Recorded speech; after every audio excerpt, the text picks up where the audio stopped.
Good morning, everyone. My name is Dr. Harry Gao. I'm the president of NECINA. Welcome to NECINA 2020 Annual Conference. The theme is innovation under pandemic, how technologies help transit towards new normal. COVID-19 is a pandemic as declared by World Health Organization. It has changed so many aspects of our lives. Most of the NECINA community members were forced to work from home during this ongoing pandemic. It has truly a global crisis, not just a public health, but in so many fronts. However, life must go on, so must innovation. We must face the challenges caused by this unprecedented crisis and continue to innovate and develop or improve modern technology so that we can move on as a society. So even though COVID-19 has made so much damage, it presented us an opportunity not only tackle the virus, but also increase the efficiency and productivity, as well as to improve our quality of life. So today, our annual conference is being held online for the first time in our 24 years of history. We'll focus on the theme of innovation under pandemic, how technologies help transit towards our new normal. We have invited distinguished speaker, such as the chairman of our NECINA board, Mr. Chen Wu, a very successful serial entrepreneur and well-acclaimed industry veteran. And Sri Iyengar, CEO and founder of Elemental Machines. Mr. Rob Toomey, CEO and co-founder of Type Coach. Andrew Yu, founder and CTO of Model Labs.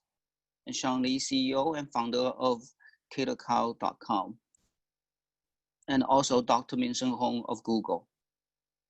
So first, I would like to remind everyone, when you join, please mute upon you joining us, and welcome again. Next, it's my great honor to introduce Chairman of the NECINA board, Mr. Chen Wu. Mr. Chen Wu was CEO and co-founder of Azuki, responsible for the company's vision, corporate strategy, and setting the overall direction in the marketplace. Chen is a successful serial entrepreneur and well-acclaimed industry veteran, having founded and led numerous businesses spanning a range of different industries. Azuki was sold to Ericsson in 2014. Before that, Chen served as chairman of Acopia Networks, a leader in high-performance, intelligent file virtualization solutions, which was acquired by F5 Networks for $210 million in September of 2007. Chen founded and became chairman of Acopia Networks in December 2001 after leaving Cisco Systems. He joined Cisco Systems in June 2000 through Cisco's $5.7 billion acquisition of AeroPoint Communication, where he held various executive positions, including Group VP and General Manager of the Content and Multi-Service Edge Group.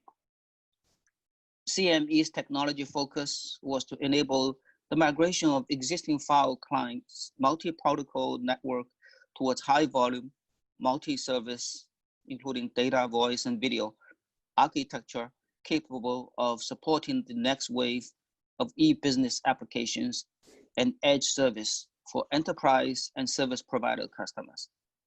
Prior to joining Cisco, Chen founded AeroPoint Communications in 1997, where he served as chairman of the board and CEO, leading the company to a successful IPO in April of 2000 with annualized revenues of $250 million.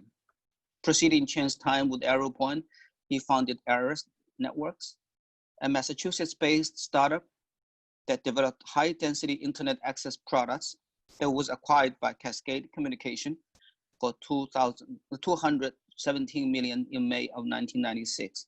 He later served as Cascade and then become Lucent Communications as vice president for remote access engineering. So the title of Mr. Chen's presentation was Post-COVID Innovation. So I'm going to, all right. So I'm going to give the podium to Mr. Chen Wu and to go start his presentation. Go ahead, please. Thank you, Mr. Chen Wu. Thank you. Thank you, Harry. Could you move the presentation to the next slide, please? Yeah, thank you. Good morning, everybody. I think COVID-19 is well publicized in terms of the impact to our daily life, to our health and economy. But I'm here to really talk about another angle, which is really that some of the impacts that COVID-19 brought to us are going to be here with us for a long time, and some of them are going to be here to stay.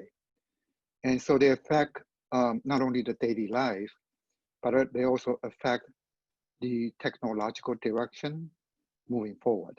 And that is the angle that I want to talk about. If you look at the economic impact, it's going to have from a U.S. perspective, it's going to have an impact of most likely about -6% GDP impact this year, and next year it's going to be another probably 6% up, and so what you ended up having is no growth for about a year and a half from an economy perspective. And that's quite a bit. But I think the important thing to remember is that because of that, it changes the way we live, the way we operate as a commerce. And you think about that the US economy is about 70 to 75% consumer-driven economy. Well, that's 75%. But that 75% need to be fueled by small businesses, because when you make money, you go to restaurants and you consume grocery and you have entertainment. About 1/3 of the businesses in the US are small businesses, but a good percentage of them are not started yet. They are essentially on hold. Some of them will never come back. So you look at the impact of small businesses, you can tell that the road to recovery is going to take a long, long time. Well, it changes the way we live, it changes the way we do e-commerce, then it changes the way we build our innovation moving forward. And they all originated from really the basic idea that in order to stop the spread of the pandemic, that you really have to enforce the so-called zero contact. But the zero contact concept is not something that we are ready to accommodate. And in a lot of ways, they come out to be a surprise. If you probably remember that Uber and Lyft are well touted to be the next tens of $billion companies. But after the pandemic, that there is a significant drop in terms of people's comfort to take an Uber, to take a Lyft, and for well understandable reason, because you don't want to be in a transportation that's shared by many people. It's part of zero contact guideline, and so you think that it's going to go away after the pandemic. It may go away after the pandemic, but it's going to take a long, long time to recover back to the normal.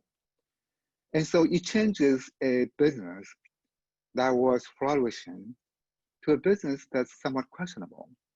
The concept of ride sharing, the concept of vehicle sharing, the concept of property sharing, like Airbnb, the concept of everything that's shared is changed. And then if it's changed, then it needs to be replaced. But the problem is that the means to replace them a lot of time are not ready, because we had designed a lot of systems, we have designed a lot of ecosystems up and down the chain, assuming that most important thing to do is to automate. We have done it for decades, that automation, and even today, automation is the main thing that we want to focus on. Well, automation should should still be the most important thing to focus on. But there's another angle to it. After you automate whatever that we automate, we need to have the ability to adapt to changes. And those ability to adapt to changes need to be done in real time. Well, that's not the way we design things. And it really starts from as simple as the supply chains, which we see everywhere. And it can start from the very simple thing of food supplies. And one would never guess that food supplies in the US could be disrupted.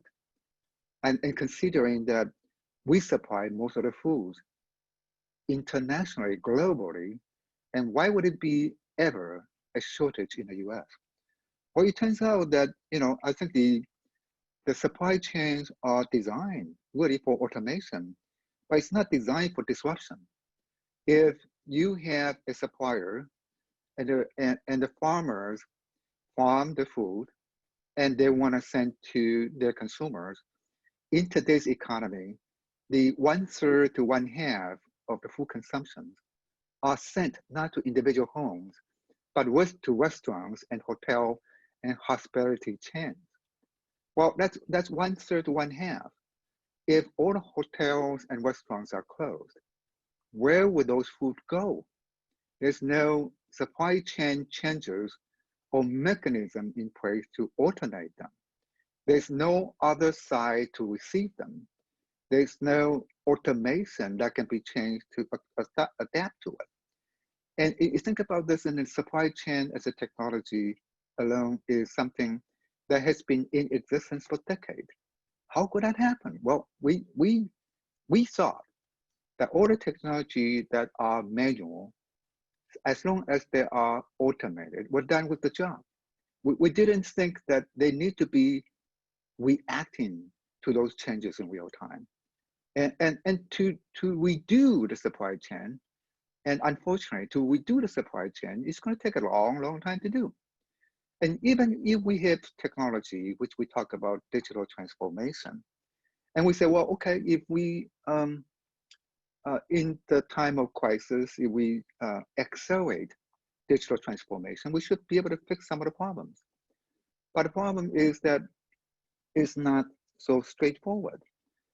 If you fix the digital transformation, does it mean that it can replace your habits of going to a concert? Does it mean that you can then replace it for schooling? Does it mean that you can then go to a sports event without going to a sports event? Does it mean that watching a movie at home is as social friendly as watching a movie with friends? So digital transformation can be accelerated, but to replace what we do every day, I think the social aspect and the personal aspect of it are having difficult to catch up. And so you think about all these things and say, well, just the basic thing on this last slide. We have a health crisis. How difficult would it be to make face masks? And you would think that ventilators, it's also not a technology that we would think it's difficult to do. Well, it takes an emergency act from the federal government to enact General Motors and Ford Motor Companies to build ventilators, because we can't put together a factory in time to do them. And why is it so difficult? Why is it that we didn't think about it when we built 3D printing? We ought to build 3D printing in such a way that it's not only just for prototypes. It can be used in real time as a way to spread the manufacturing of critical components, which I'm sure there are a few of them in a ventilator, and be able to alternate the supply chain mechanism in such a way that it will be a piece of cake that ventilators can be built. So And I bring up these examples really as a preamble for the next slide to talk about that there are a lot of technologies that we have built that are not suitable to tackle the post-COVID-19 era. And that because they are not suitable, that means opportunity really once in a decade, like opportunity for us to rethink how technology should be changed to fix those problems. And the reason this can be significant is because for all the things that we have invented, for all the things that we have innovated, they may require changes. And so not just for new things, but for things that we have done. And so, we talk about multidisciplinary for a long time. We always talk about it. And a good example of that is that, do you see any project that people don't talk about AI? Do you see any project that people don't talk about big data? Well, if everybody talk about those things, it means that every discipline would need to embed AI and big data and other things in those applications, which means that multidisciplinary actions are in full swing for all the things that we do. We have AI everywhere. We have big data everywhere, and everything we do involves applying those basic technologies to other disciplines. Therefore, multidisciplinary type innovation. And my point here, as the title indicated, is that multidisciplinary in the era of COVID-19 pandemic is no longer sufficient. And as I said earlier, because it doesn't have the ability to adapt. And if it does have the ability to adapt, it doesn't adapt in real time. And then there's a question of, if you want to speed up innovation, well, you need to improve reusability of the component technology that you do. And you just think about the AI that's been applied to different fields that we have exposure to.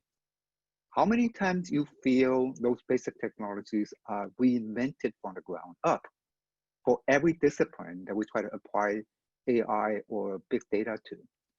The reality is that big data or AI are big data and AI, and they don't need to be, to a large degree, to be domain specific. We have designed things from the ground up many, many times, way too often and way too frequent. And so the idea of multidisciplinary to adaptive multidisciplinary, which is a term that I invent, so don't look for Google for that term. But it means to say that there is a need to further enhance our common practice of multidisciplinary to become more adaptive. So what does it mean to be more adaptive? The two benefits that you try to achieve is, one, reusability of the component technology so that multidisciplinary innovations can be sped up. Second, the speed of deployment is equally important, and that means the ability to switch from a particular discipline to another discipline. Because just like the example of the ventilator, it's a good example. A company that builds cars should be able to build ventilator without major surgery. There's no reason these things, a factory is a factory, some component need to be changed. But if you have a proper interface between different upstream and downstream ecosystem, you could deploy much quicker. And the upstream and downstream component could have set up mechanisms that allow them to switch in such a way disruptions can be minimized or eliminated. And so therefore, the ability to improve speed of deployment is tied to the ability how an up or down chain interaction is regulated. Therefore, it necessitates the need to have an abstraction. And that abstraction would focus on the what to be done and not how to be done. So that below the abstraction, you can focus on how in such a way that is domain agnostic. And that ability to create abstraction without a specific context, then in turn improve the reusability of it. Now we do these things a lot at a micro level, at a mid level, but we don't do them between disciplines. We don't do them between different commerce. We don't do them between different fields. We don't do them between different markets. And that's exactly what the problem is. So we're not saying that we don't work on reusability of abstraction. We do, but we haven't looked at them from the macro level that affect our life. And so we need to change that. And that change requires us to take what we know as a proper interaction or engagement down at a component level up to the subsystem and domain level. And so here I have a couple examples to help you understand it. Covariant.ai is a small company in California, and it's a software company for robotics. So you would think, why would robotics company be software only? Well, it is a software robotic company that basically abstract all the robotic movements into software by defining the proper abstraction between the software and the robotic arms. So today, when you build robotic arms, and they can be built by any other company, and they can be programmed by someone who doesn't know the details of how to build a robotic arm. And that accelerates the speed of deployment in robotic arm innovation. Because now you can program it in such a way that you know how to program complex movement of robotic arms, and people who specialize in robotic arm hardware can build them without knowing that what new movements that you may want to enable a new function, perhaps in factory automation, as an example. So that's one example of the evolution from multidisciplinary to adaptive multidisciplinary. In architecture and building designs, and I think this is happening in 3D printing, where a lot of buildings can now be constructed by models and subsystems. And just like a Lego system, you can put it together. Well, there are also designs where the design itself doesn't have to be redesigned, right? Because I think it takes a lot of work to build, from the architect's mind, to build a building. You know, in the medieval time, Michelangelo built, the St. Peter's Church and others. And it took an architect their entire life to build that church, the entire life. And so the design itself also needs to be re-innovated. There's no reason you design from the ground up every single time. So generative design is an architectural innovation. I basically say you can parameterize your design in such a way where that the major features of a building can actually also be constructed differently, right?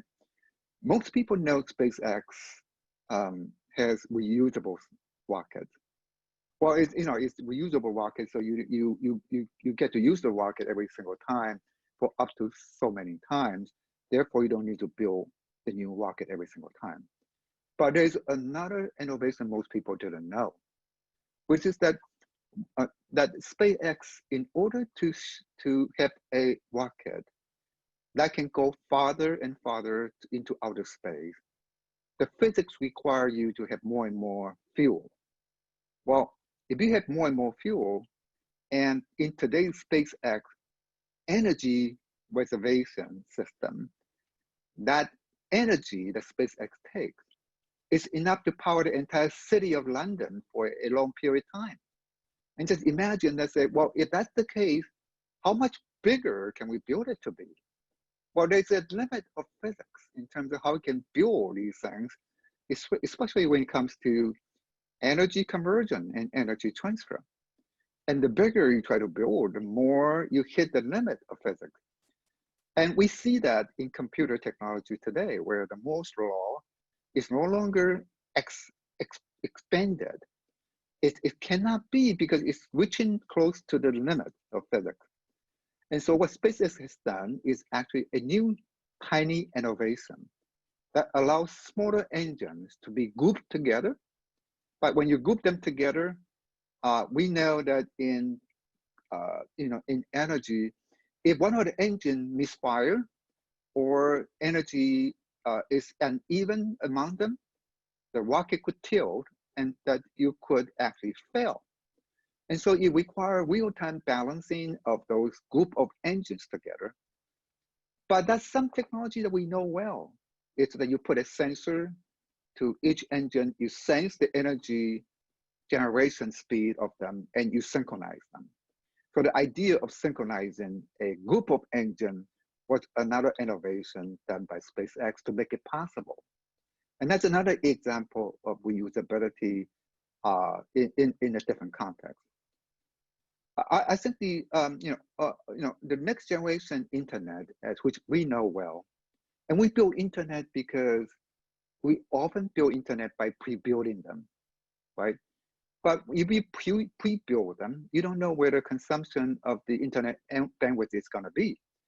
The hotspots occur different every different time at different locations, and we still live with that.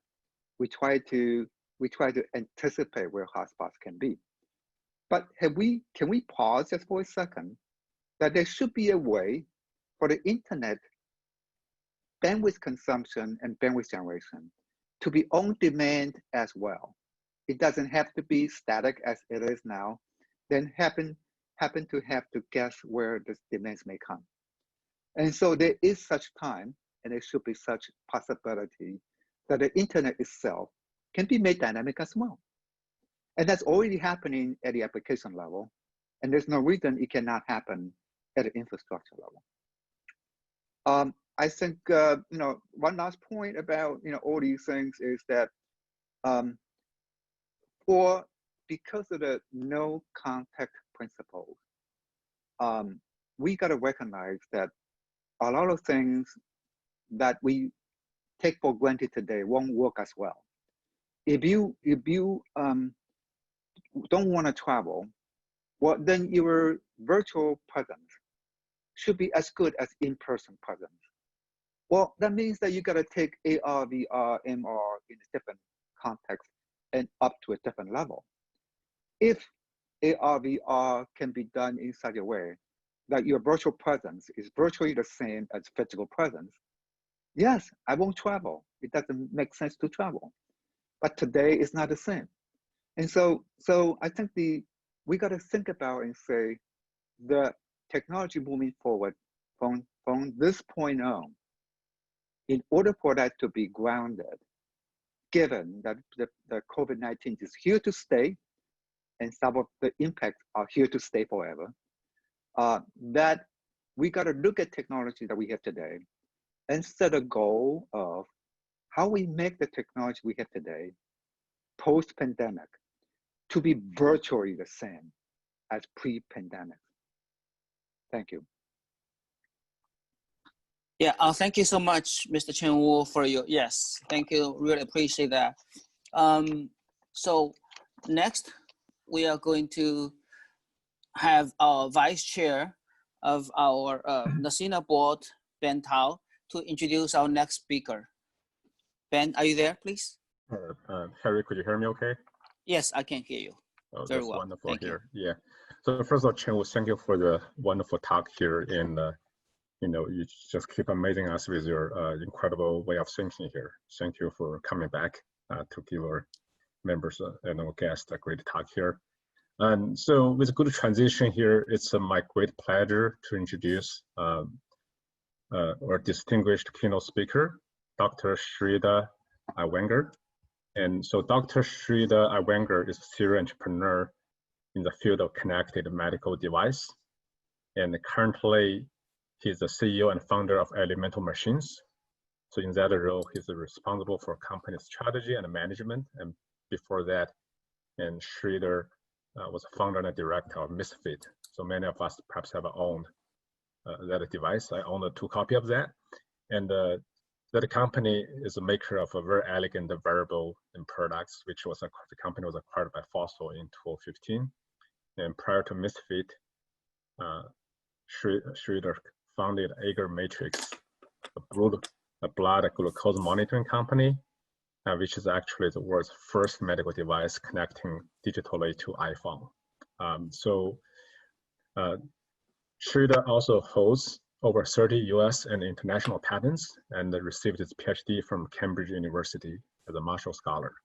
So without further ado, let me pass the floor to Sridhar. And before that, just like one note on logistics, you can use either the WeChat group or the chat function of Zoom to really send in your questions along the way. So we're going to have a 10-minute Q&A session at the end of Sridhar's talk here. So feel free to send in your questions. So with that, Sridhar, please take the floor. Okay, thank you. Ben, Harry, Mr. Chengwu, yeah. Thank you very much for having us. Can everyone hear me? Okay. Yes, we can hear you. You can share the screen now. You can feel free to share screen. Great. Thank you. Perfect. I will share. Thank you so much. Mm-hmm. Yep. Okay. Let me share this. Let me see if I can do full screen. Can you still see my screen? Yes. Okay. Very nice. Fantastic. Thank you. Thank you. Wonderful. Thank you. Well, Ben had asked me to talk about digital transformation, especially in post-COVID, and also how that applies to the field that I'm in. So I'm pretty much been involved in the medical device and pharma life sciences space, digital health. And so what I thought would be interesting is really talking about what the pharma industry can learn from Tesla. And before I get started, I'll give you a quick recap of my own background. So, about 20 years ago, I started a medical device company making glucose meters. Then about 5 or 6 years ago, about 10 years ago, I started a company called Misfit, making fitness trackers. That's consumer health and wellness. And about 5 years ago, I started a company called Elemental Machines that is really about connected devices and connected sensors, but our customers are all the pharma, biotech, and hospital and clinical industries. So I give you this background because my background has always been in bridging engineering and connectivity with life sciences. So Agar Matrix, it was connected digital medical products.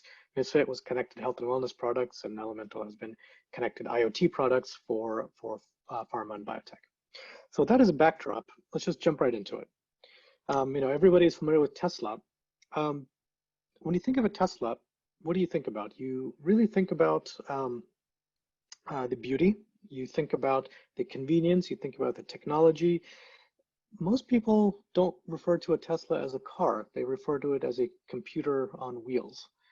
And that's a huge transformation in the way people think, because there's several things that Tesla has done in how they built their product and how they run their company that I think the pharma industry can learn from. So the first thing, so there's basically 4 topics I wanted to cover today. A little bit chatting about product and how you design a good product, how the company in of itself can run operations, and how infrastructure needs to be built for the general public to use your product. And finally, I'll touch upon the concept of patents and intellectual property. So with Tesla, the word that comes to mind when I think about their product is raw emotion. People are they love the product. They think it's beautiful, elegant. They're very passionate. The product evokes emotion. And on the operational side, their factories are completely automated. Data from every single step of every single process is captured. So fully software-driven operational management. Tesla has also created infrastructure, namely charging stations. What they realized was for people to adopt, not just people, for the industry, the world to adopt their products, they needed to just make more than a product. They needed to create the infrastructure to support the use, engagement, and an amplification of the product experience. And in this case, the example that I gave is charging stations. Finally, I don't know if many people are aware of this or not, but many of Tesla's patents, Elon has said will be open and free to use. There are certainly some strings attached. It's not completely free, but his approach to intellectual property is also something that actually, can everyone hear me okay? Yep, okay, great. So his approach to intellectual property is also something that paves the way for innovation. So when you think about pharma, what do you think about? You think about this. You think about there's just one big pill that you have to take. And it's the last thing in the world that you would associate with passion, enjoyment, ease of use, and all of that. And if you think about it, there's a lot of different contexts and complications to using a pharmaceutical product, because sometimes the effectivity of the product is influenced by your behavior, your sleep patterns, your exercise patterns, your nutrition. Are you under stress, or do you have any other issues with your health? And so I don't know of any other industry or any other product where if you need to use a company's product in the pharmaceutical industry, if you're using a drug or a medication, you don't want to use the product. You actively feel bad every time you use the product because you get reminded that you have a chronic disease, and it's a very unpleasant experience. That is the world of pharma. Pharmaceutical companies make a product nobody wants, nobody likes to use, and everybody gets a bad emotion every time they use it because they get reminded of their chronic illness. So that's a lot of uphill battle you have to fight. And that gets translated into user behavior. 1 out of every 5 people, they don't fill their prescriptions. They don't take the medications they're supposed to. And what that ends up being is about $100 billion of lost revenue for the pharmaceutical industry, just because people don't take the medication they're supposed to. And that is about the size of the music industry, the video game industry, the online industry, and the book publishing industry all combined. So it gives you a little bit of a scale for what the pharma industry is dealing with. So the question is, why is this? Well, let me take you an example back. Let me give you an example of my own experience in the blood glucose monitoring space. For 30 years, and even today, the majority of blood glucose products look like this. It's a meter, it's a strip you put in, you prick your finger, get a drop of blood, and you get a reading. When the iPhone came out, we made a very different type of product. We took the iPhone, we made a little glucose meter that plugged into the bottom of the port. The reason for this was now the user experience has completely changed. It's no longer an offline product, it's an online product. And now we were able to change people's behaviors. And let me give you just a very, very simple example. We launched this in 2010. So this was 10 years ago, early days of what people call digital health.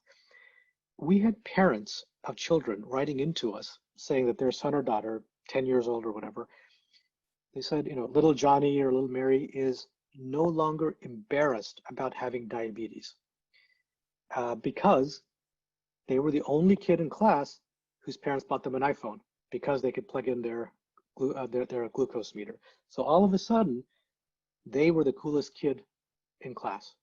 Behaviors changed because now you can get data, you can look at trends, you can share it, email it, and it just became this whole other user experience. We really had emotionally written letters from parents, and that just blew my mind. That something that was non-technical, it was a design approach, could cause that. Another example of a company in the healthcare space that really learned about how to connect with their customers is a local Boston company called PillPack. PillPack was acquired by Amazon for actually $1 billion 2 years ago.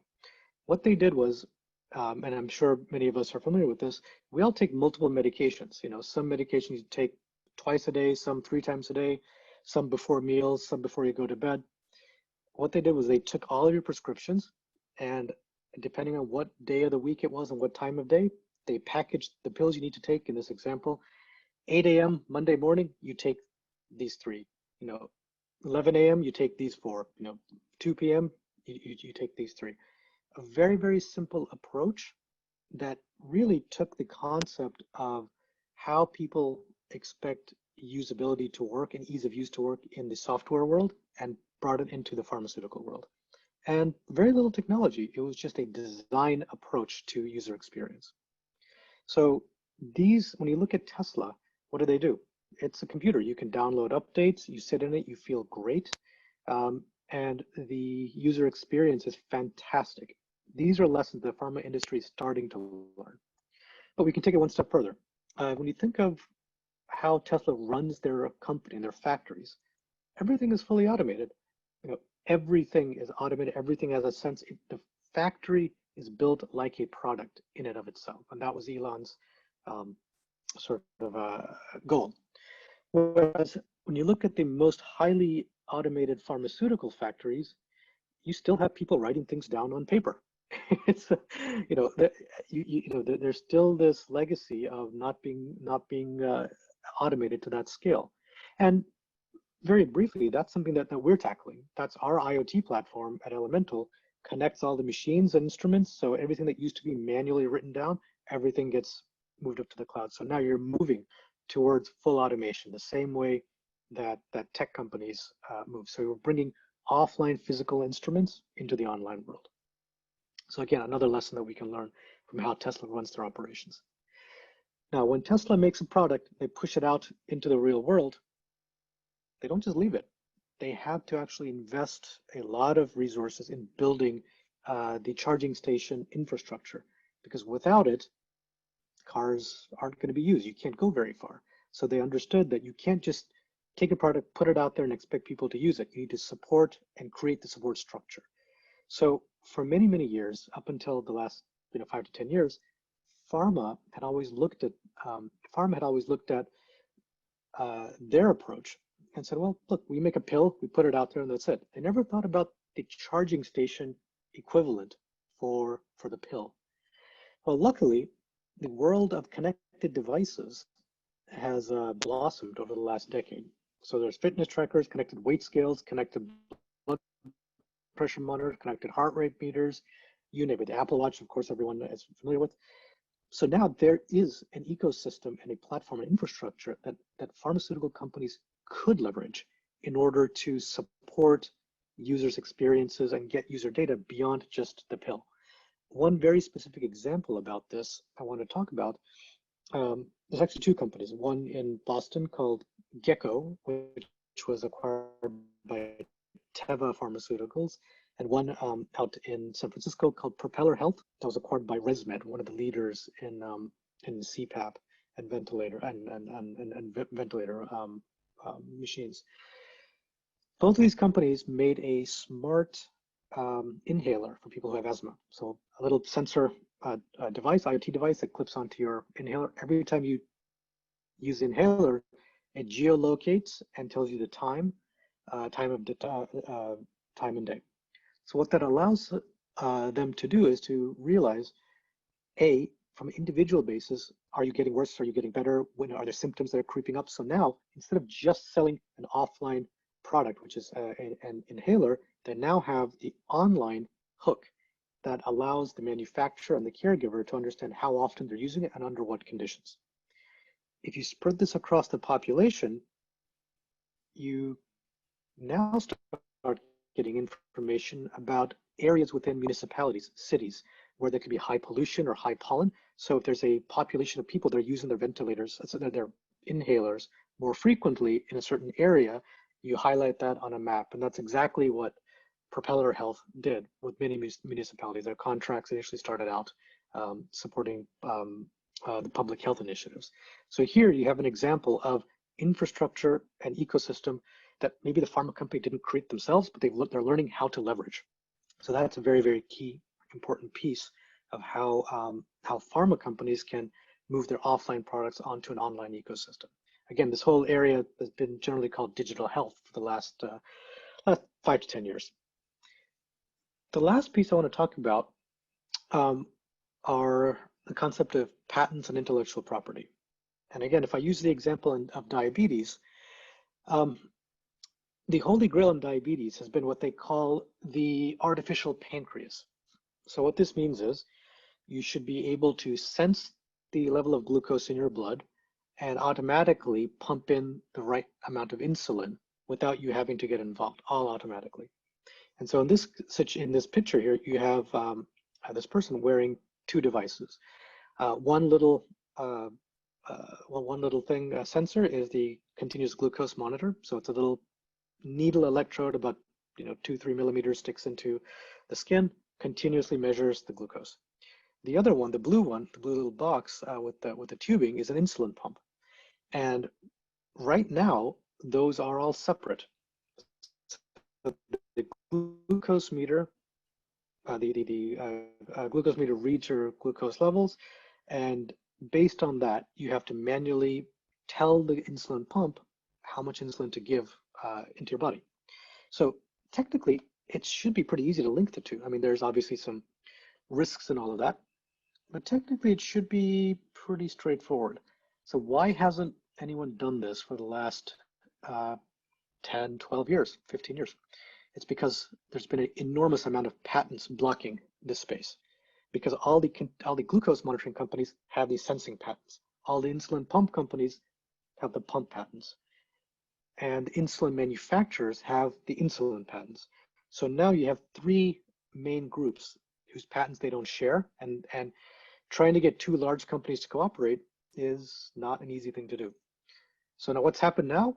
Many of those patents have all expired, and now in the last 5 years, you're seeing startups that are actually coming to this space and actually integrating everything else, because the patents the fact the patents have expired have allowed them to actually innovate and move forward. Now, contrast that with what Tesla does. They invent, the Tesla platform, the car platform, charging station platform, the battery replacement platform, and he basically gives it away and says, all right, anyone can use it, obviously some strings attached. But the reason why that's so strategic is it enables the entire industry to grow exponentially. So that is yet another thing that I think pharmaceutical companies need to understand. It's the prisoner's dilemma. If everyone cooperates, everyone succeeds in a much greater fashion. I want to give you an example of this from 50, 60, 70 years ago, actually. Shipping containers. So back in the 1950s, a company called Sealand had the patent, the design patent, the utility patent for this type of stackable shipping container. At that time, everybody had their own proprietary design, shape, size, form, whatever. Sealand had the patent for a particular design that allowed stackable shipping containers. They gave that patent away for free. They licensed it for royalty-free to the trade industry, which is a trade group that controls that shipping space. That single act has enabled worldwide shipping to be universal with these universal shipping containers. And that company is now Maersk. Maersk is one of the largest shipping companies in the world. And what they did was they gave away their product patent so that their service business can grow exponentially. And so that's what Tesla has done very well. They're looking at this as a service they're delivering, just happens to be an automobile. Pharma still thinks of what they're delivering as a product and not a service.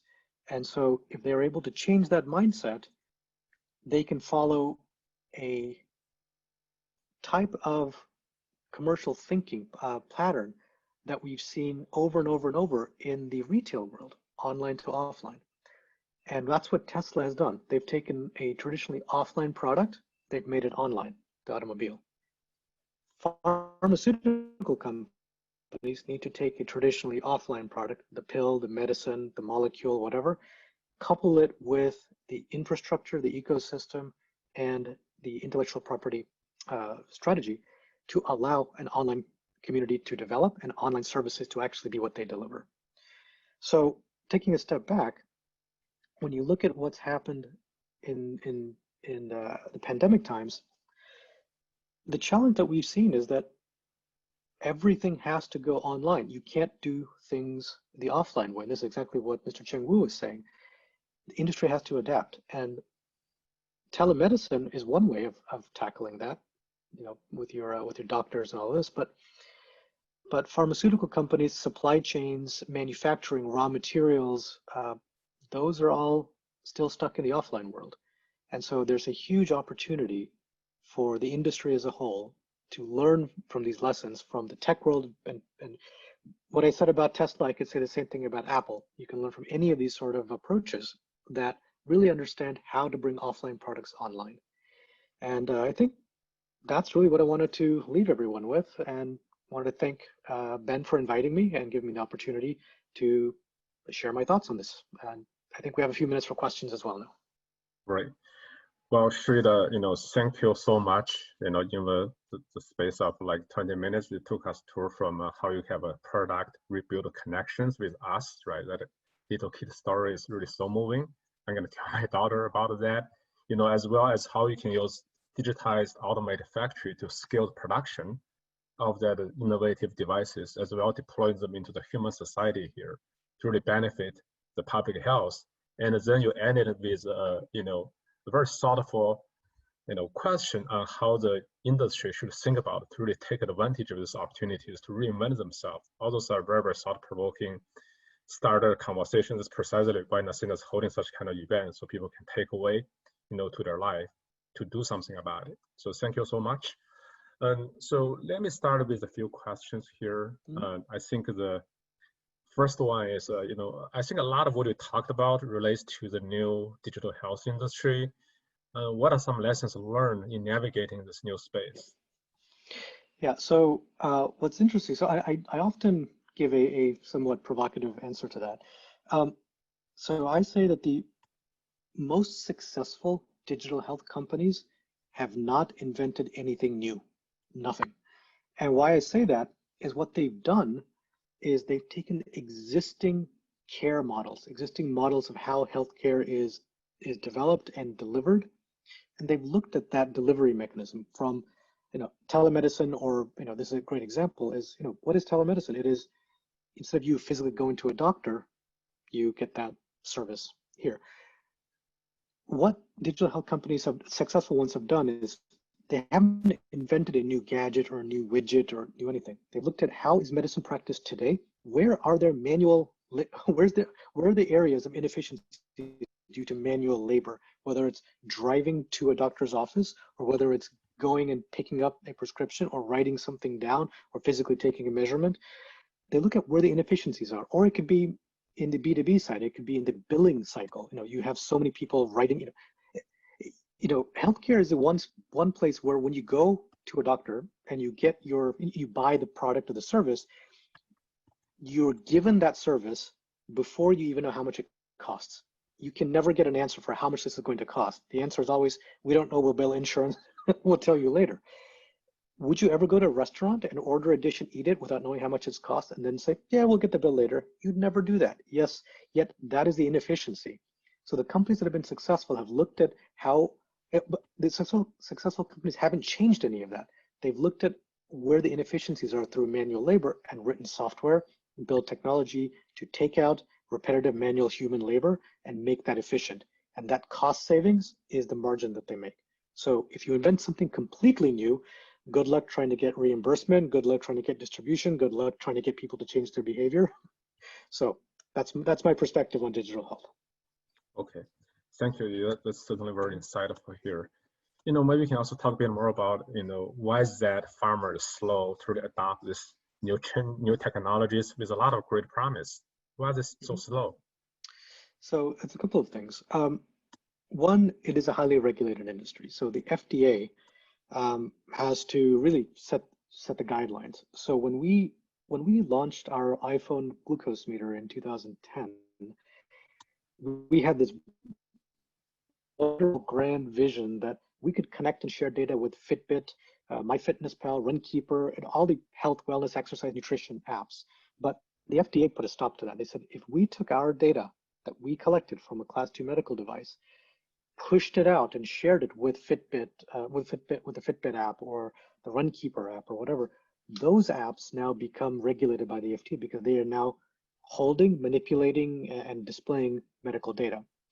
Well, 5 years later, in 2015, 14 or 15, the FDA finally clarified that that was okay to do with low-risk medical data like blood pressure and glucose. But it took 5 years.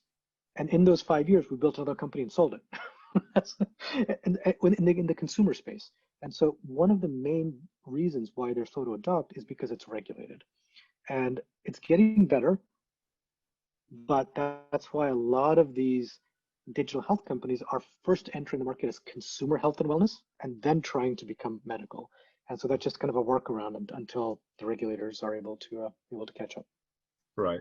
Yeah. Speaking of the regulators, do you see things in Washington are really changing? Are they really realizing that they need to also change, somehow digitally transform their mindset to allow the digital health transformation, especially those more transformative, startup, to move forward a little bit faster to shore up its U.S. global competitiveness? Yes. So about 10 years ago, the FDA brought in a gentleman named Bakul Patel, who was from the semiconductor industry. He was an engineer. They brought an industry engineering person in to lead their digital health efforts. So he pioneered this concept of SAMD, software as a medical device. So that is a new category that he pioneered. And second, on top of that, he also pioneered this certification called software pre-certification, pre-cert. What that means is if you write this piece of software and you pre-certify it, then anytime you use this in anything new, it'll go through very, very quickly. It's very much like when you buy a FCC pre-certified Bluetooth module. It's pre-certified, so you know it's going to pass all the tests. So he's actually pioneered that for medical software, medical software as a module. So they definitely are doing this. And in fact, I think about 2 weeks ago, there's a company in Boston called Akili Interactive. They got FDA clearance for a video game that treats ADHD with children. So one of the very first truly digital therapeutics. It's behavioral. It's based on behavior therapy, cognitive behavior therapy. So FDA is definitely getting it. They, it only took them 10 years. It didn't take them 25. So I count that as a win. Well, I will count that as a counterexample. It's a true disruptive innovation rather than just trying to improve the manual labor, manual efficiency. That's really very, very encouraging here. And so could you talk a bit more also about the balance between privacy and the benefit of patient data? How do you design product to meet those kind of both requirements, right?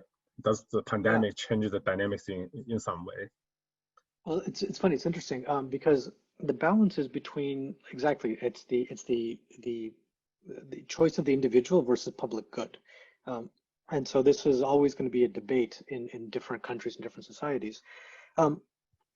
I do feel that the way I feel about this is if it's a private individual and they should have complete rights and ownership over their own data. However, if the research was funded by taxpayer money, if it was funded by government grants or funded by the NIH, then I think there is again, my personal opinion, I think there is some obligation that the outcome of that, whether it's clinical trial data or patient data, should be used for the public good because it was taxpayer supported. And so the way around that, of course, is to do anonymized aggregated data or have opt-in. And when that isn't made clear, you have issues like with 23andMe. It's a private company. Everybody consents to giving their data, but what nobody realized was that data in the fine print of the license, end user agreement or whatever, they were selling and sharing that data to third parties. So much so that the FBI they're able to find suspects based on the genetic, but basically if a suspect's relative is in 23andMe's database or one of these databases, they can find them. Those are the ethical considerations that you have to think. My privacy may be compromised because somebody else who I'm related to has given their their data, which is also related to mine. Those policies aren't in place yet, and I think lawyers will be employed for a very, very, very long time because we're creating these new types of problems. But personally, I think very simply, it's taxpayer funded. The aggregated general data should go back to public good. If not, it should remain private. Yeah. So have you seen any like new inventions for like seniors, for the home, or nursing home to really respond to the COVID-19 outbreak? Yeah. So I haven't seen anything in particular for response to COVID, but what I have seen in the last 5 years are, especially for folks who may have dementia or memory problems, is geolocation watches and wristbands, so that when folks maybe start wandering off, they can be located. So there are a handful of companies working on that. There are also assistive robots or assistive prosthetics. So I think some people know the concept of the exoskeleton, that if you need to lift very heavy boxes, you put the exoskeleton on, and factory workers can lift boxes. There's a light version of an exoskeleton that only gives you, pick a number, 5 or 10 pounds of lift, that allows folks with motor or with muscular weakness to actually stand up and sit and be mobile and give them some type of stability. So those types products and inventions I've seen in the development stage and starting. I don't think the exoskeleton is yet as commercial yet. But beyond that, what we're seeing are like things like smart pill boxes, reminders, and things like that. But ultimately, the challenge with that is, if you're in the elderly, if you're an elderly person now and you're senior, your interaction with technology isn't going to be that great. So what I have seen instead is products and technologies for the adult children who are the caregivers. So those types of communication support technologies are coming to market first, before direct products for seniors. Got it. Yeah. So because of time constraint, we will not be able to cover all the audience questions here. So should thank you again very much for your speech, and also thank audience for the submission of the questions here. And Harry, you can take the floor now. Okay, Thank great. We will, just for everybody's information, we will have Q&A session in the end around about lunchtime. If Sri is around, then we will ask him those several questions posted. And yeah, I don't know if Sri is going to be around 12 o'clock or so, but thank you, Sri, so much. Okay, I really appreciate that. Thank you. Okay, Thank great. You. So thank you, Ben, so much for hosting, monitoring the Sri's presentation. Next, I will be happy to introduce board member Ru. Ru, are you there? Could you introduce our next keynote speaker, please? Thank you. Sure. Hi, good morning, everyone. So thank you for taking the time to be here. I'm having the honor to introduce our next keynote speaker, the co-founder and CEO of Type Coach, Rob Toomey. Rob is an extraordinary coach. And then he, after 13 years of practicing law in Boston area, he personally coached professionals and executives for all over the world, in Europe, in APAC, and in the United States. And he found his company, Extraordinary Life, which is a complex career transition service firm for professionals in 2004. Then in 2005, he also have joined forces with another company called Speed Reading People, and growing clients to introduce more than 20 of those Fortune 500 firms in the world. Now he is with his most current company called Type Coach. It's a company with tools and service to help people to grow, deliver professional and personal results through application of personality type. he has has so much experience and insight about people and personality and behavior. With the COVID-19 today, we have a challenge of facing how to remotely connect it with our customers, team members, how to understand the user experience, better design our products and deliver our services. With Rob, we are going to help him to help us understand more about how to deal with this during the COVID-19 time and after.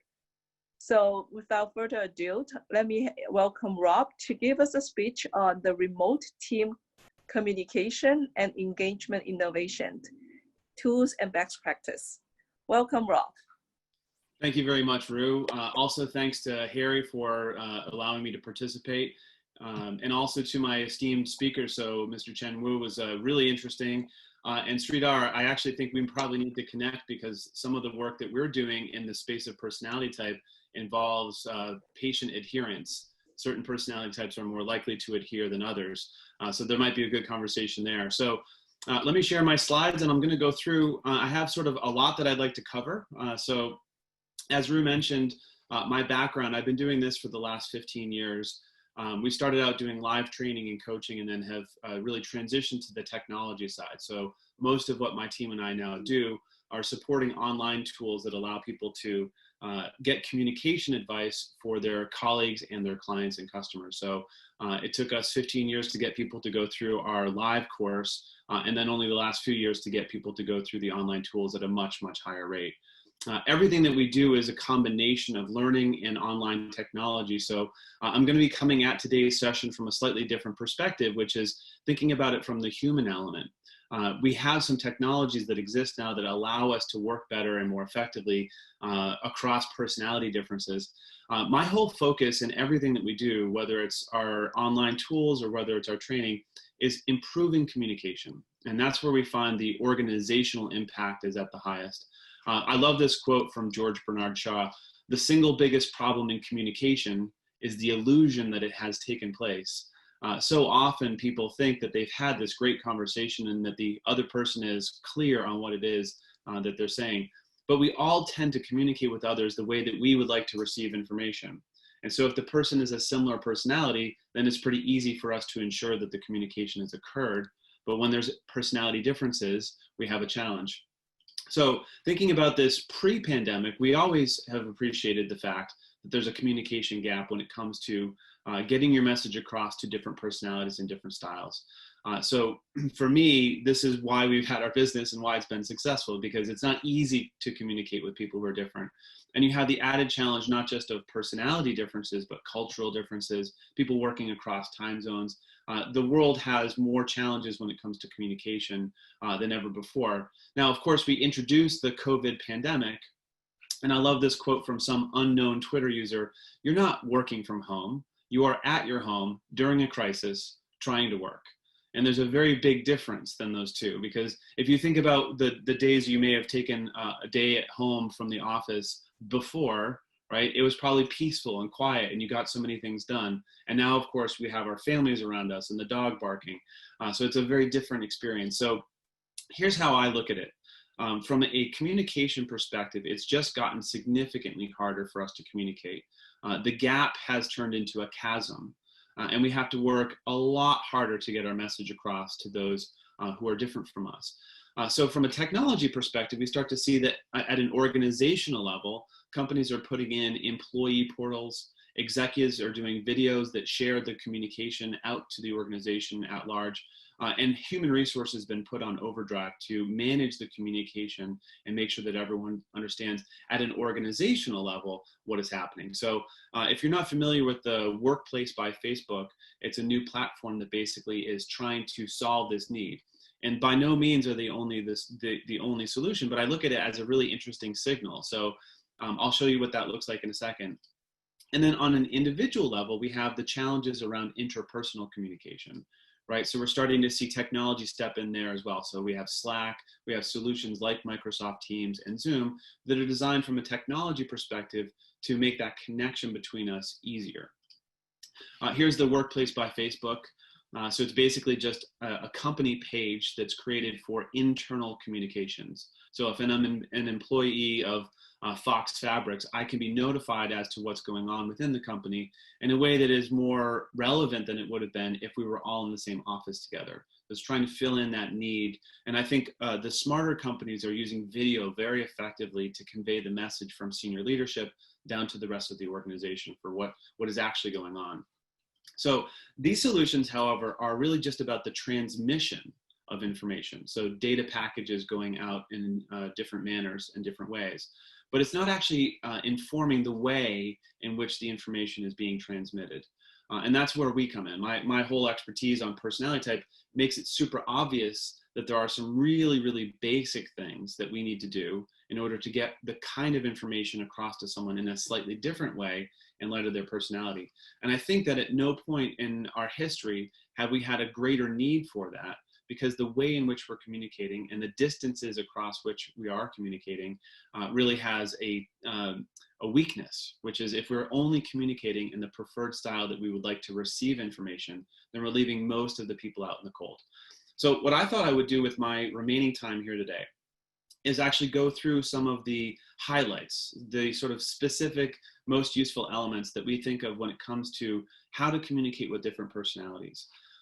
If you're familiar with the Carl Jung, Isabel Myers model that was popularized by the Myers-Briggs many years ago, you're familiar with some of the terminology I'm going to discuss. However, don't worry, I'm going to keep it very high level and only give you specific things that you can actually use. So you don't have to understand the whole framework, but we're talking about, you know, extrovert and introvert, which is a concept most people are familiar with, sensing and intuition, which is how we take in information.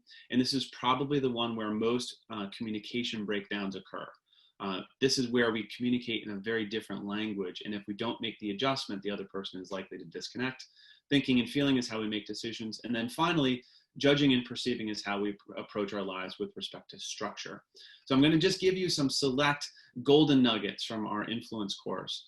They're going to be focused on two things: how to communicate and build a bridge across that chasm to different personalities. And also I'm going to give some techniques that we've seen emerge just in the last several weeks on how to self-manage through working from home and working remotely. So that'll be what I cover next. So if we take extrovert, introvert, what's really interesting to reflect on is that it's about 50-50 in the population, not just in the US or the UK, but actually at a global level, our estimation is roughly 50-50. Certain cultures encourage extroverted behaviors and certain cultures encourage introverted behaviors, but it's roughly half and half. And so what we see on the communication chasm is one of the biggest rules, and this is my favorite golden nugget when it comes to dealing with extroverts and introverts, is what we call the 2 to 48 hour rule. So all of the tens of thousands of introverts we've asked over the years, the simple question, when do your best ideas tend to emerge? The consensus from introverts is somewhere between 2 and 48 hours after the topic has been introduced. Now, I'm not saying like, what did you have for breakfast? Like that, not a simple question like that, but where do you see our business or our industry in 18 months? And for introverts, that's not something that happens in that moment. It's not something that happens while they're talking. It's generally something that happens 2 to 48 hours after that topic has been introduced. So what are some ways that we can actually incorporate from a technique perspective and make sure that we're getting the best thinking? Well, it's simple things like if you have a big meeting on a Friday with a whole bunch of people on your team, half of them are likely to be introverts. So send the discussion questions and the agenda that you'd like to discuss in advance and get the clock started on their best thinking. This is a really, really simple technique, but it allows for 50% of the best ideas to emerge at the right time. Most of our clients suffer from a tendency in their discussions and meetings to reach a conclusion about what they want to do and then move on. And often 2 days later, the introverts have come up with their best thinking on this that would have led to a perhaps very different conclusion or a better result or a newer innovation. So the 2 to 48 hour rule is my one piece of advice that I'd like to give you from a communication perspective on managing the extrovert introvert piece. When it comes to self-management, right, what we know is that extroverts thrive, right? So thinking about yourself, if you're an extrovert working from home, you thrive when you have external stimulation, lots of variety, and time to talk with other people face to face. We've learned that Zoom doesn't count at the same level for a face-to-face conversation. There's something magical about being in person with someone. However, there are things that you can do, extroverts, to self-manage through a pandemic. So video calls with friends, setting up time that is not work-related. On your work breaks, go out and interact with people to the extent that you can, socially distance. Group happy hours on Zoom. We've done this a number of times. We've invited all of our friends, and the extroverts show up and they find energy from that. Taking long calls while you're out exercising. And in fact, you can even volunteer in your community. We were in Spain for the last 2 years, and the last several months, the lockdown has been extremely severe, meaning you could not leave your house. And so some extrovert friends of ours actually volunteered for no other reason than so they could get out and actually interact with people face to face. Introverts, the other 50% of the population, thrive when they have a calm, quiet environment in which to recharge. And this is one of the big challenges of the pandemic is home is no longer a safe place for many introverts. Their spaces are now confused and crowded by a whole bunch of family and other noises. So it's difficult for them to have their best thinking emerge when they're in a loud, crowded environment, which is often what's happened for them. However, a lot of introverts have reported that they've really enjoyed not having to do a lot of the commuting and a lot of the external activities. There's not a lot of going to bars and restaurants anymore, so it's playing to some of their strengths. I've been preparing for this moment my whole life. So the tips for introverts, it's actually recommended that if you're not feeling up to it, to just turn the video off on your conference calls. A lot of the introverts we've spoken with find that the video on feature is a lot more energy for them to maintain versus just turning it off. Scheduling one-to-one time to connect versus a group Zoom or family connection time, and scheduling recovery time. So just me time where you can go away and be separate and quiet to recharge your batteries. And also recognize that some introverts who are really enjoying the pandemic and the space that it's provided them, everyone has a limit. So at some point, you're still gonna need to go interact with other people.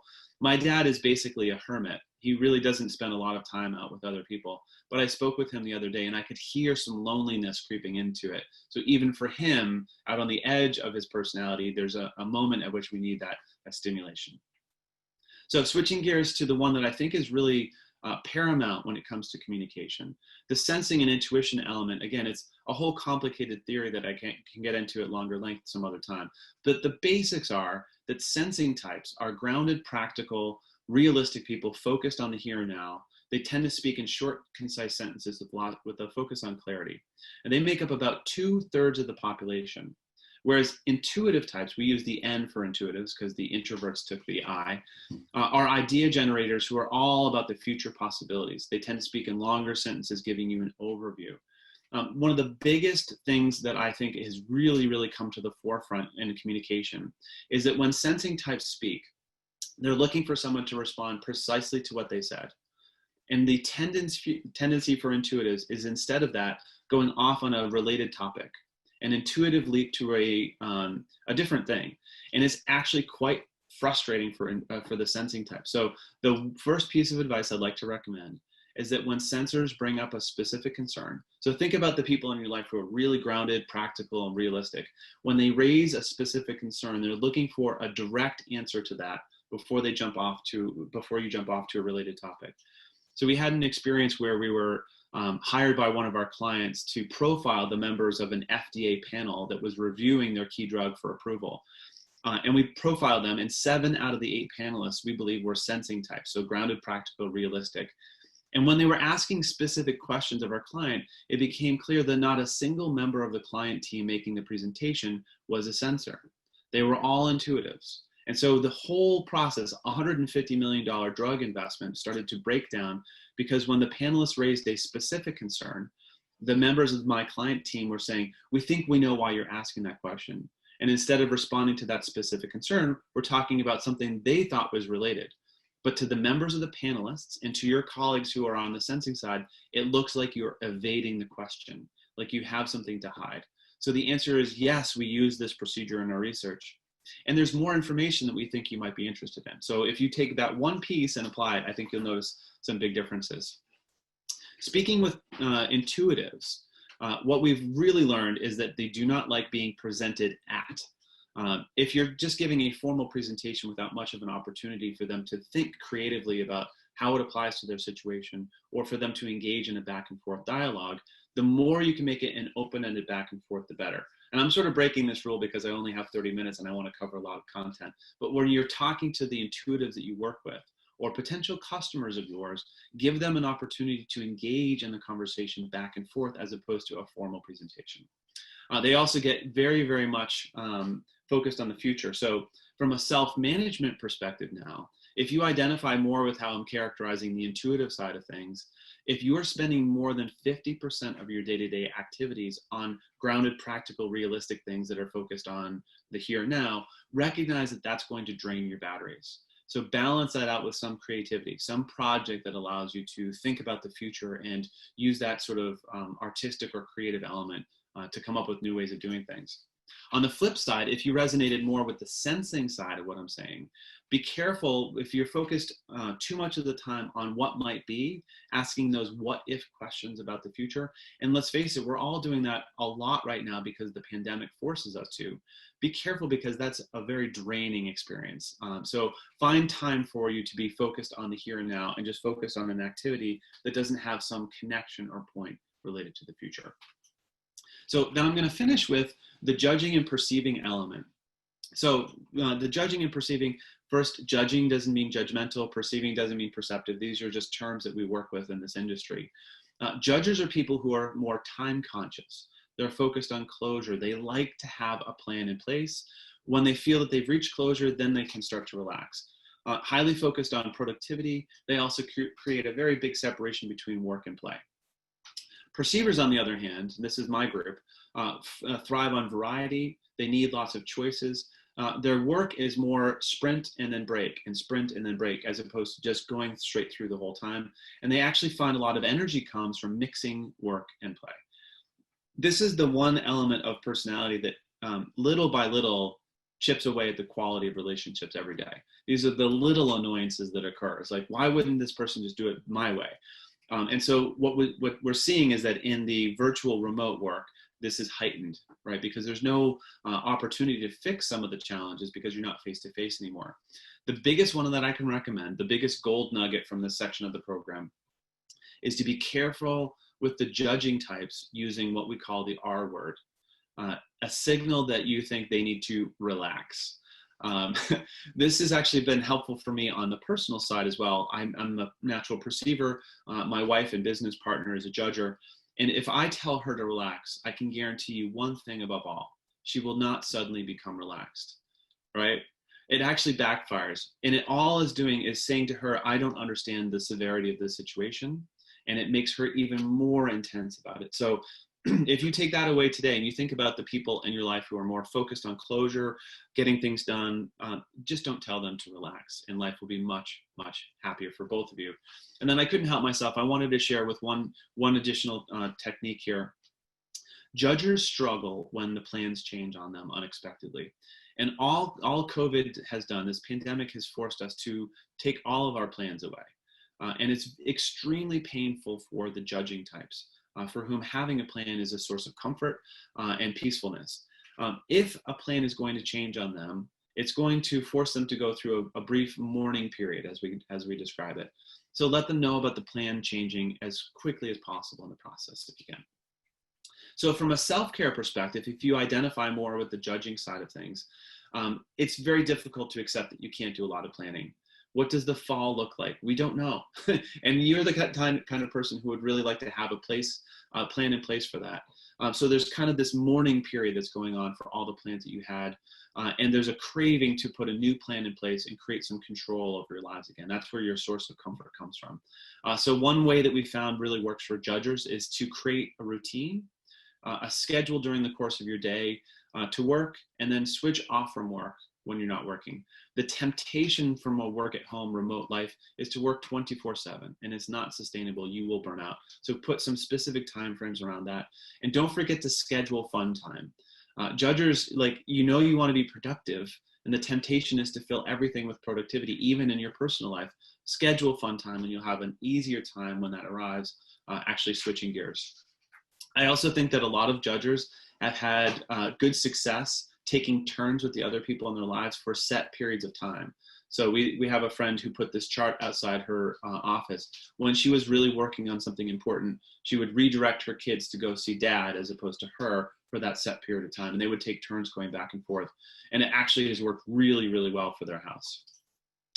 Influencing perceivers, right? So this is a different approach. The more severe and intense you are with your colleagues, with your boss, with your customers, the more they pull away from you and they don't want to engage. So keeping it more fun and casual with your perceivers actually produces greater productivity. It's counterintuitive for the judging types to see that actually if I back off here and I do a little bit more fun, casual follow-up, I'll see greater productivity as a result. So the advice is to dial down the intensity with your perceiving types. I see this all the time with potential customers and sales conversations where if the person comes in too intense and too serious, the perceiver pulls back from that and it's harder to engage. From a self-management, if you identify with that perceiving, playful, casual, relaxed style, actually right now the pandemic has been a relief in certain ways. There's a lot less routines and structures, and we can sort of unplug from the clock and the sort of go-go attitude. Waking up when you want, being productive when you want. The perceivers are enjoying themselves a little bit more than usual. However, again, everyone has a limit on how much uncertainty you can have in your life, right? So just have enough structure, perceivers, so that you're not complete chaos all day long. And I think you'll actually benefit from that. As a procrastinator myself, perceivers all need to recognize that the temptation for distraction is especially strong with us. So create some separation so that you can, I mean, at a minimum, turn off the notifications on your apps so that you're not being bombarded by little ping noises during the course of every day, wondering what's going in. And I actually think perceivers do a really, really great job when they have a sprint mentality. So set a clock for 25 minutes and then create a reward for yourself at the end.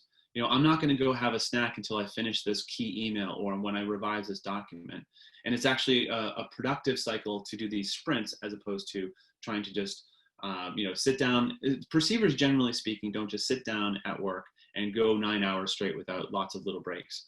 And then finally, you know, for those of you who are interested, the tool that has been most in sort of demand from our side, we try to live at the intersection between personal side, the psychology side, and the technology side. So we built a tool, I'm actually going to show you here real quick, that gives you communication advice based on the combination of any two personalities. So I'm going to bring you over here. So if I go into our system and I figure out that I'm this personality type here, and I click on this other personality type who's someone on my team, it will give me communication advice given the combination of our two personalities working together. So it's taking out all of the guesswork. So instead of going in and doing my natural style with this person who's quite different from me, I can actually take a slightly different approach and employ some of these techniques, which are really, really simple, and get a much better response from that person. And so an entire team will go through using the same access code, and they'll have access to this communication advice based on the combination of any two personalities. We're finding that teams that are now working remotely who didn't have this kind of resource before are really benefiting because now they're not making as many miscalculations and missteps in the communication. So that's my content. That's everything that I hope to convey. I really do feel very fortunate to have been invited to participate in this, and I'm happy to take any questions. Thanks, Rob. It's a fantastic presentation and give us a lot of tips and insights how to deal with communications. And I think we are having some, you know, strong interest about pursuing how to engage more with you on in the future. We have probably we have some development, you know, conferences down the road in NECINA to help our members and our volunteers to engage with the community more and benefit with it. So we would like to understand how we could utilize this, the tools and practices in our end to bring a bigger impact for ourselves, you know, manage ourselves, as well as for getting into, you know, being more productive, being more engaging with our team as well as customers. Thank you. Yeah, so there's a couple questions in the chat that I can quickly answer, and then we can wrap up. So how to use the technique for advertising is a really interesting question. So good advertising appeals to a wide range of personalities. And if you take that sensing and intuition one, right? So what's the benefit that I get right now? And the here and now is the question the sensing types have about an advertisement. And the long-term benefits is the question that the intuitives have. So if your advertising can touch on at least those two elements, then you've reached the whole audience that you're trying to reach. Now, the second question is, can personality type change over your lifetime after major things happen, such as a career change? So what we perceive is that your personality is consistent, but your behaviors are going to modify dramatically during the course of your lifetime as you mature, as you grow, and as you move into different roles. So that means, for example, that an introvert isn't going to switch to being an extrovert, but they may find that it becomes more natural and easy for them to engage in behaviors of an extrovert. So attending large events, doing networking programs, and so on. But they're not going to suddenly find it energizing to do those things. They'll just become more comfortable with it. As far as recommending personality type to determine your career path, my personal belief is absolutely. We need to be thinking about the kinds of activities we find naturally energizing and steer as much of our professional career towards those things. If we find that our work makes up more than 50% of the time using our natural strengths, then work isn't work. Work is something that we do that we happen to get paid doing, and we look forward to doing it. But I look at my prior career as a lawyer, which I did for a long time, and it was probably on my best day 10% using my natural strengths. And that's not usually sustainable, and that's usually when people make a switch. Thank you, Rob. I think that we would, in the interest of time, we will probably invite you back in the afternoon networking section later. And then we would like to give the floor to our next speaker. Thank you so much for your time. Appreciate that. Thank you all. Thank you so much, Rob. Really appreciate that. We will have the Q&A session around lunchtime or so, but maybe there is some delay here. But if you hang around, then we can have more questions answered. Thank you, really appreciate that. Next, I would like to introduce, thank you, Ru, also. Next, I would like to introduce our board member, Tony. Tony, can you come up here and introduce our speaker, please? Thank you. Yeah. Hello, everyone. I want to introduce Andy Yu as our next speaker. Andy is actually no stranger to NECINA. One of the things, actually as early as 2005, Andy actually was one of the second place winner for the NECINA first ever business plan contest. And Andy is actually a serial entrepreneur even before that contest and then up till now. So I will let everybody read his bio on your own. I think just for sake of time. I think Andy is going to introduce a little bit about his company and also his personal entrepreneurship journey. At the end, we'll leave the audience to answer a few questions because I know there's a lot of entrepreneurs want to be have lots of questions for Andy. Andy's focus has been mainly in the mobile technology and internet space, and particularly in the education space. So without further ado, I'll have Andy come on stage to present to us his personal entrepreneur journey. Andy, are you? Yes. Yeah. So hello, everybody, and thank you very much, Tony, and everyone from NECINA for inviting me back to this event. Before I get started, I want to just tell you that I have two little boys, 4 and 6 year old, and there's a chance that they might just come into this session. So I apologize in advance in case that happens. And of course, Rob's talk was actually very inspiring because that's exactly what happens throughout the day these days. And actually, I saw this one thing about see dad versus see mom. That signage is absolutely necessary in my household, and I will definitely make one, except that mom is not here today, so right now. So as Tony mentioned, again, I've been really focused on a number of different startups in the past. And part of my talk is really about just kind of giving you my personal journey, Hopefully that will be helpful for you. And then, of course, really talking about what's going on in the world of higher education, that from my perspective, as we deal with over 300 different universities around the world. So let's see if I can get there. So back in 1990, mid-90s, so I should say, it's not exactly 1997, but this was actually when I really started my first entrepreneurial journey. I started up a company out of MIT and Harvard, and we, a bunch of students, recent grads, got together and created this thing to basically create virtual reality world on the internet. And of course, around this time, there's lots of different opportunities, but we thought this was the coolest idea ever. It was cool, and we actually had a lot of customers that are sort of, using this as a prototype and so on. But at the end of the day, the business model wasn't there. So that was my first, journey. Again, not really understanding what the business was, as opposed to the cool factor and cool feature. That's kind of the difference between, I think, a more of a successful versus, unsuccessful. Now, this actually taught us a lot of lessons. I actually had a lot of painful lessons as well, but ultimately we pivoted into a web consulting agency and customers like New England Patriots and others. So we were able to exit the business around 2000. And that's, of course, when the NASDAQ crashed. And then after that, I sort of got into this, I got super excited about mobile software business.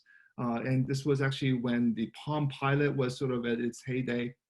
And I was visiting Japan and saw Palms and all the devices affiliated with Palm, licensed versions. And then, of course, Windows Mobile and Symbian and others were just very, very fragmented market. So I created a new company to basically, focus on an educational side of that, and primarily around providing reference materials and things like that. Of course, this was before any of these devices actually had internet connectivity. So there are a number of different challenges there, including how do you download these apps? Now, of course, the App Store that Apple introduced fundamentally changed how things work today, but we're 10 years ago. But now, this at the time was sort of the model that we were going after. This didn't go that well, and part of the reason is because there was Palm, there's Windows Mobile, there's Symbian, there's BlackBerry, there was, I forget, there's a whole bunch of others, but so then I moved on from that business, and then I actually started to work at MIT. So I was actually working for the IT department called IS&T, and I immediately saw that a place like MIT really needed a solution that mobilized everything. Now, around 2007, that's when iPhone was launched in the summer. And you can kind of see this signage here. This was actually a poster that was posted all over MIT around 2008 when we were originally launching this thing. And basically, as you can see here, you have to cover all these different devices and operating systems and platforms and whatnot. So we actually settled on the web app as the initial solution. And then, of course, subsequently, it all turned out to be a native solution. But the opportunity here was very clear, right? And MIT is a higher education institution, at least from my perspective, must have a app or web app in that case that basically provides information to anyone, students, faculty, and staff and visitors. And basically that was a particular project that we launched. Now we open sourced this, which actually got adopted by lots and lots of schools around the world, including I think Beijing University actually had a version of this at one point or another. But it was just an open source project. But of course, we saw the opportunity to actually start Moto Labs out of that. And fast forward to today, and this was actually an article that was written by MIT News back in 2017 about the company. But now we service around 300 universities around the world. Plus, we now have a lot of Fortune 500 companies as our customers using the same platform to basically create their employee app in their case. So everything that I kind of mentioned earlier was really, the intent was how do we actually help with the students and faculty and staff at a traditional university setting. But of course, back in March, especially in the US, things radically changed, as everybody knows. So this new normal, from my perspective, the moment that actually this happened was Harvard saying, we're going to kick everybody out. And this was actually on March 10th. This was actually the Tuesday morning when Harvard made the announcement. Up until the day before, MIT made the announcement that, yes, we will be very cautious and we will just have everybody to do this class in virtually. But Harvard went one step further. And then the day after that, everybody started to follow that model, which is students, get out of your dorms, please go back home, wherever you came from. If you came from a foreign country or a different state, please go back home. And by the way, you have 5 days. Again, very, very radical shift. So that basically triggered a lot of different reactions. Of course, everybody had some sort of model for teaching classes online already. And so they all had to get additional Zoom licenses and all these things that I think everybody's now familiar with. But that trend continued. And this is actually on the right. I have a sort of a cover page from New Yorker. This was around about a month ago. Graduation with the face mask. Now, of course, this was all virtual, with the exception of maybe 1 or 2 schools in the U.S. But after having gone through all that, what I really like to use these analogies these days is like, where's this hockey puck going? So, by the way, that's my 6-year-old son. Before COVID, he happened to have an opportunity to get on the ice at the TD Garden in Boston. So there's no puck nearby him, and I think he's anticipating that the hockey puck's coming his way. But of course, I think he was actually trying to follow everybody else. But the idea is that this hockey puck, wherever that industry is, in this case, whether it's the universities or corporations, we are all trying to anticipate where that thing is going. And I think that's where I see a lot of opportunities for entrepreneurs. Now, there's sort of a short-term, mid-term, and long-term. And again, given that today is June 27th, and this is actually a data, it's slightly outdated by 4 days, but for those of you who are interested in following this type of thing, you can probably search that. This is actually a survey conducted by Chronicle of Higher Education, and this data plots what different schools are planning for the fall of 2020. Now, planning on online, a lot of those reds in California, you see that? And then planning for in-person, a lot of schools in, I would say primarily the Texas and South and all that stuff. You can kind of see those blue screens, blue circles. And then there's somewhere in between everybody else. So the concept is that a lot of these universities are obviously planning. Now, as everybody knows, we still don't have a vaccine. And we now see a resurgence of the COVID-19 cases in the US in certain states. And of course, this doesn't necessarily apply to a lot of Asian countries because I think they have a lot better control. But at least in the US market, this is very fragmented. Right? It's almost like you have 50 different countries that you have to sort of think about. And how they are planning and what they're wishing to do, again, is fundamentally something that we may have some different types of things that we need to think about. So with that, I'm just going to share some screenshots from my companies, some of our customers. And by the way, these are all publicly available information, so I'm not divulging anything under NDA or anything like that. So, but the idea is that as a platform provider, now we are seeing our customers taking advantage of various different features within the platform to provide some very specific experiences within their app.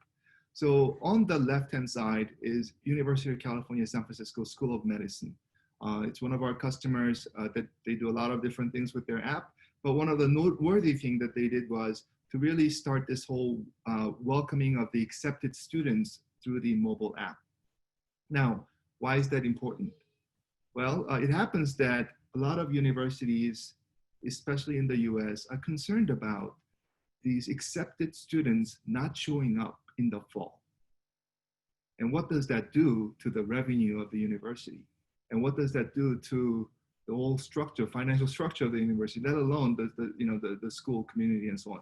So that's very important. And so have a solution for these accepted students so that you can continue to encourage them to think about coming back and really reassuring them that the school is going to be safe and all the value proposition that you still have to continue to market to them so they will actually show up for the fall instead of delaying by 1 year.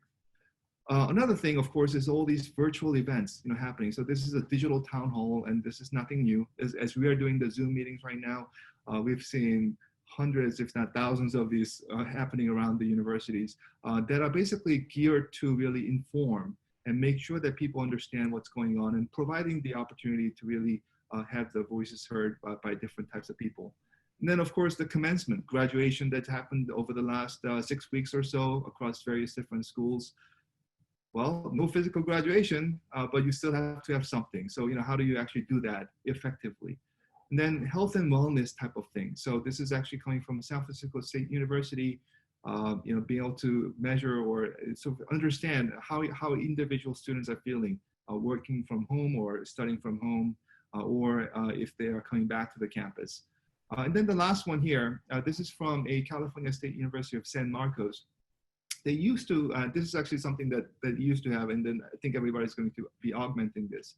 They're checking the line at the Starbucks. So instead of going there right now, obviously the campus is probably closed right now, but the idea is that when the students come back eventually, to be able to provide some information about where the crowded spaces are and when people should be going to some places or not, that sort of idea, again, is very prominent in the thinking. So my last slide is really about just outlining some of the ideas on where I see a lot of different opportunities in the higher ed space. So the one of the things that I think we see a lot is really about obviously teaching and learning is very important, and there are a lot of tools already out there that already does that very well. But even that I think continues to struggle with how do you actually do it well. I think one of the side that I hear a lot is that before it was more of a very curated experience where so only the faculty members that are volunteering to do certain things would do it this way, but now everybody has to do it. So just generating content and how do you manage the class? Those are the things that they struggle with. So again, a solution for something like that would be useful. And of course, if you can do that on a mobile device, that would be even better. And then the whole student experience, engagement, and onboarding. I cannot really emphasize that enough because that is exactly what the schools are really concerned about. What does it mean to be a student at Harvard versus another school when everything is done, online, right? How do you differentiate that experience? Well, if you're physically on campus at Harvard or Princeton or Stanford, you have that differentiation. Weather is different, the class facilities are different, the library is beautiful, and all that stuff. But you don't have that experience in a virtual setting. So again, it may be a temporary thing or it may be a longer term thing, but things that we need to really think about as to how you sort of bring that together. The communication is also equally important. And what I mean by communication isn't about broadcasting the latest update on COVID-19, which is of course important too, but really about providing a real-time personalized information with the communication that is actually aware of where you are. So if you happen to be on campus, if you happen to be right next to a certain area, or if you are away from the campus, or if you're not supposed to show up for the class right now or today, or whatever that might be, or in some cases I hear about some of the dining facilities from our customers saying, yeah, we're going to have this time zone where you could show up to eat lunch between 11 to 11:30. And that's it. But other people have to show up because, again, the capacity is going to be severely limited by the regulations and whatnot. And allowing people to also provide some guidance for social distancing, and this could be like nudging their behavior as well as enforcing certain things. Health and wellness, of course. We hear a lot of schools are obviously going to be instituting temperature checking and everything else. A lot of the Asian countries are doing it extremely well, but over here, I think that the model has to be still worked out. For example, if you walk into a certain type of building, you may have experienced this either here as well as in Asia. But those are the things that are, again, going to be differentiated based on where you are. States like Texas have a very, very different concept compared to states like Massachusetts and New York and whatnot. Safety, of course, and then of course the information technology, especially when you have students, who may or may not have certain types of equipment. How do you help them out? And then of course troubleshooting and providing some very quick ways for you to help the experience, whether it's joining an event or learning, or by logging into an LMS system, things like that. Again, people are struggling with that. You don't actually have that physical IT desk to go to anymore. In many cases, or you may be able to do that, but you might have to wait in a long line. So the idea is, how do you actually disseminate that information quickly, and then to help them out. Then recruiting, retention, I kind of touched that on the student experience. And then last one is the facilities, which is really about the campus that you have today physically looks the same, but it's no longer the same. I'm sure some of you have gone shopping at Home Depot and other places. I was actually at some of those places. Now, they don't measure your temperature, but you have to stand in the line. Of course, you have to wear a mask and the PPEs and all that. And how you actually implement those things are going to be very diversified. So being able to provide a simplicity in this time, to be able to provide that type of solution. And I think most of these problems will continue to exist for the next few months at least. And then, of course, what happens beyond that, where the world has fundamentally changed, is actually a question that hopefully we can all think about. And for those of you who are interested in this type of market, hopefully we can find a solution that benefits all of the community members. So that was my last slide. And so I'm just going to pause here and see if Tony, whether you want to do some more. So this is great, Andy. I think I'm actually going to start with my first question, being the moderator, if you will. Actually, I want to hear your thought on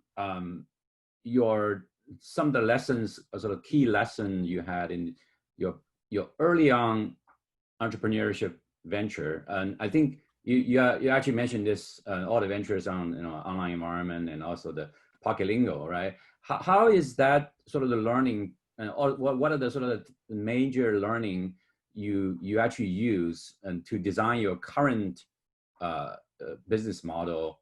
If you can mention one or two of those, it would be quite beneficial for our audience. And yeah. Are those things can be carried over to sort of the post-pandemic age? Oh, absolutely. Yeah. I mean, I think the biggest thing that I learned is obviously understanding or being able to read the waves. So one of my mentors is actually a guy named Tae Nam. He's actually a partner at Stone Ventures out in Silicon Valley. And he's actually really trying to educate entrepreneurs, especially for the enterprise entrepreneurs. And his perspective, I think, was very refreshing in many ways for me, which is to be able to kind of really understand the wave. And right now, this huge wave of what does it mean to solve the COVID-19, post-COVID-19 issues really arising. And then he uses the analogy of a surfer, right? So the successful companies and successful business basically understands how to ride that wave and then make modifications, make some adjustments as you go along. But the more important thing is that hopefully you're already prepared for that. So whatever this wave is and however it shifts, being able to read it and make the adjustments very quickly, I think that's actually a very important lessons learned. The other thing is to be able to really focus on something. So one of the challenges that I had before was, we just like all over the place with especially the first company, because we just didn't have a business model. But once you actually have a business model, then you can really laser focus and then starting with first customer, second customer, third, fifth customer. And then after you kind of learn from that, again, really focusing on the specific vertical, specific market, and a specific niche that really allows you to sort of scale from there. So again, this may not apply to some of the, B2C, or I mean, even B2C, I would say that that could also have some applications. But I think focus is another thing that is super important. Great. I have an audience here asking the question about, do you have any thought on public high school market? Any? Yeah, we have actually stayed away from that market for a while, although we have like one or two just because they came to us. But that I think is a really underserved market that absolutely could benefit from this. I think especially when the fall semester comes and the spring as well, at least for the next 12 to 18 months, it's going to be very unpredictable. Yes, some schools will open, students will come in, but as we've already seen of different schools opening in Asia and France and how they're doing it in Europe and so on, I think it's a sort of must-have thing. Now, how do you actually make it happen so that it actually works very well, so that you can inform parents and students and so on for high school? But I think it will be very, very important way. This type of tool could certainly service the high school community extremely well, and it's probably a must-have feature. Great. Can you explain a little bit about your Modo Labs business model compared to, let's say, the Pocket Lingo? Because I saw the audience, some people asking, you know, what app you're making, but yeah. Kind of explain to people it's actually not just one app, right? Right. Yeah, this is actually an app platform that allows our customers to create their own apps. So, for example, Harvard Mobile or MIT Mobile, or I think it's called Stanford, or one of those things. So they get to name everything, and so we're sort of behind the scenes. The only way that you could tell that it's actually created with the Modo platform is actually going all the way to the home screen bottom. Then you can actually see that it's powered by Modo. But basically, that's what we do to kind of provide that. So our customers technically own all of the apps, of course, and then we provide a feature set that they can actually build from. And then the business model is, the universities would pay certain annual fees based on the size, based on the set of feature sets that they're using. And that's actually a very cost-effective way for them to continue to add value to their app, compared to, for example, hiring iOS developers and Android developers plus web developers to basically create these type of things. You could actually get this thing done in a fraction of the cost, also leveraging the huge scale that now we have with a lot of different features that are coming from ideas from lots of other customers as well. Do you see this model as a advantage in this sort of pandemic situation, or you think there's some pros and cons on that model? Yeah, I think it's still a very, I don't think the model itself is impacted by the pandemic. If anything, it would be an extra benefit because schools are now concerned about their budgets and other things like that. So the fact that we are offering relatively cost-effective ways for them to continue to drive more features into the app. It's like you pay the same price, but now you can do more. So I think that's where the value is still there. But this is basically a SaaS model, right? So the software as a service model that really provides value. But it's not just the one thing that we do. As you saw in some of the screens, there's so much things that you can do within the platform. So again, the value can be much higher than from one school to another based on what they do. Sure. Here's a very tough question in the audience. What keeps you up at night, and what is the challenge for Modo Labs right now? Yeah, that's a good question, and that the answer varies. Obviously, 3 months ago, what kept me up at night was just after that Harvard announcement. Everybody's like, just to be upfront, obviously, students are no longer on campus, so they're not checking their shuttle schedule. They're not looking at their dining menus. They're not doing some of the things that we take for granted as part of the reason why the universities operate apps. Very quickly disappeared. But then, as we sort of learned from our other customers, and after they've kicked students out, now they're really planning for the fall. So getting a better handle by talking to your customers, by talking to potential users, and basically understanding what the problems are, so that you can actually come up with solutions. So those are the things that we've been really focused on, is to really, in our case, we have what we call starter kits. So starter kits to help people with commencement, starter kits help people with the upcoming student orientation. So those are the things that we've been really working on to make sure that we deliver that value to them. And then the other side of it is really, and this is actually more for the enterprise side, but just being able to very quickly deliver the solution that they need. So unlike universities, which has a more of a predictable pattern because they have a August and September deadline, a lot of the companies have very different deadlines, right? So a lot of companies, global companies, with operations in Asia. Of course, they already opened their offices before, but now I think New York City just opened about a week ago, right? So we have a lot of customers who have operations in New York as well. So just being able to sort of handle the volume of change and the demand coming from our customers. So those are a couple of things that's keeping us at night, but so far so good. Very cool. Yeah, so Andy, this is great, and it's very insightful, and also especially good to see alumni even coming back to speak to us as a successful entrepreneur. So it's great to have you again, and we'll probably give you back to your family time, and thank you again for coming to speak to us. Yeah, thank you very much for the time. Yeah, thank you. Thank you so much, Tony, and thank you, Andy. Really appreciate. Yeah, and welcome back. I was with the NECINA 20 years, so I kind of know the history, BPC. Thank you, very appreciate it very much. Thank you, Tony. Next, I would like to introduce our board member, John Wang. John, are you there? Thank you. Yeah, I'm here. Okay, John, would you introduce our next speaker, please? Thank you. Sure, thanks, Harry. Thanks everyone for attending this NECINA's annual meeting. And also we have a very wide spectrum of speakers covering different experience and different technology. Quite interesting.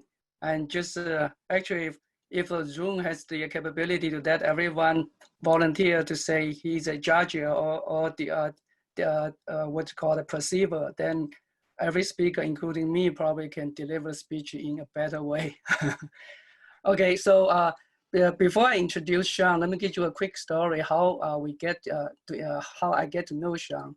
So about 2-3 months ago, when COVID-19 was fighting COVID-19 was at crucial stage, NECINA actually raised $60,000 to donate PPE and other meals to the frontline medical workers. Those medical workers has a severe shortage of PPEs and also were under severe strain. And then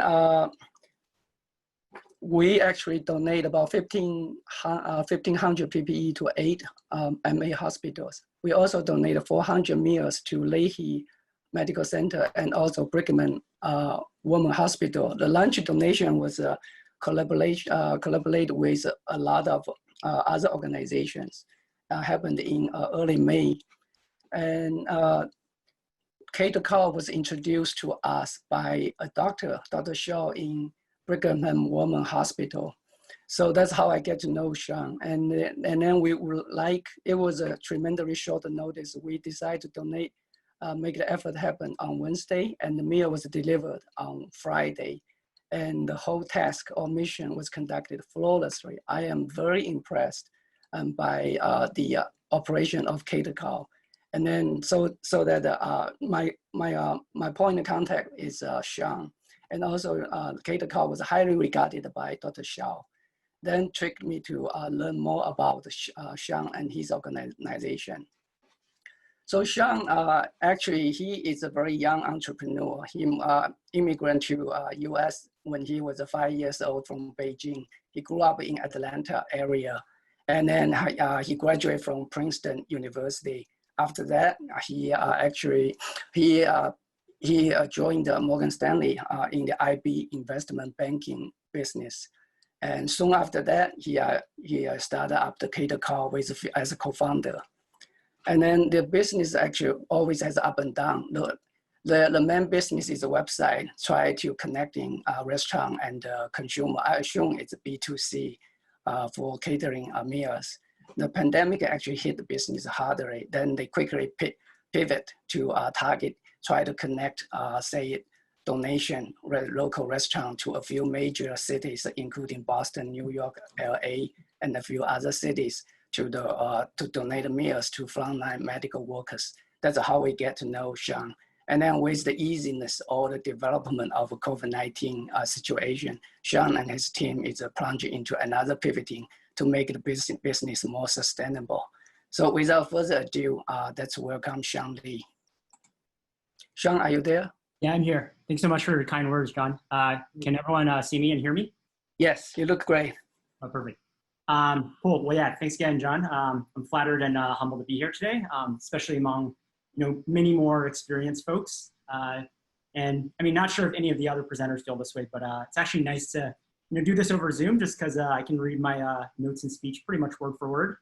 But anyway, I got connected, as John mentioned, to NECINA because my organization donated, or you guys, NECINA and John, you guys donated a very generous amount to the pro bono work that we've been doing in terms of donating meals to hospitals, which I'll elaborate a little bit more on.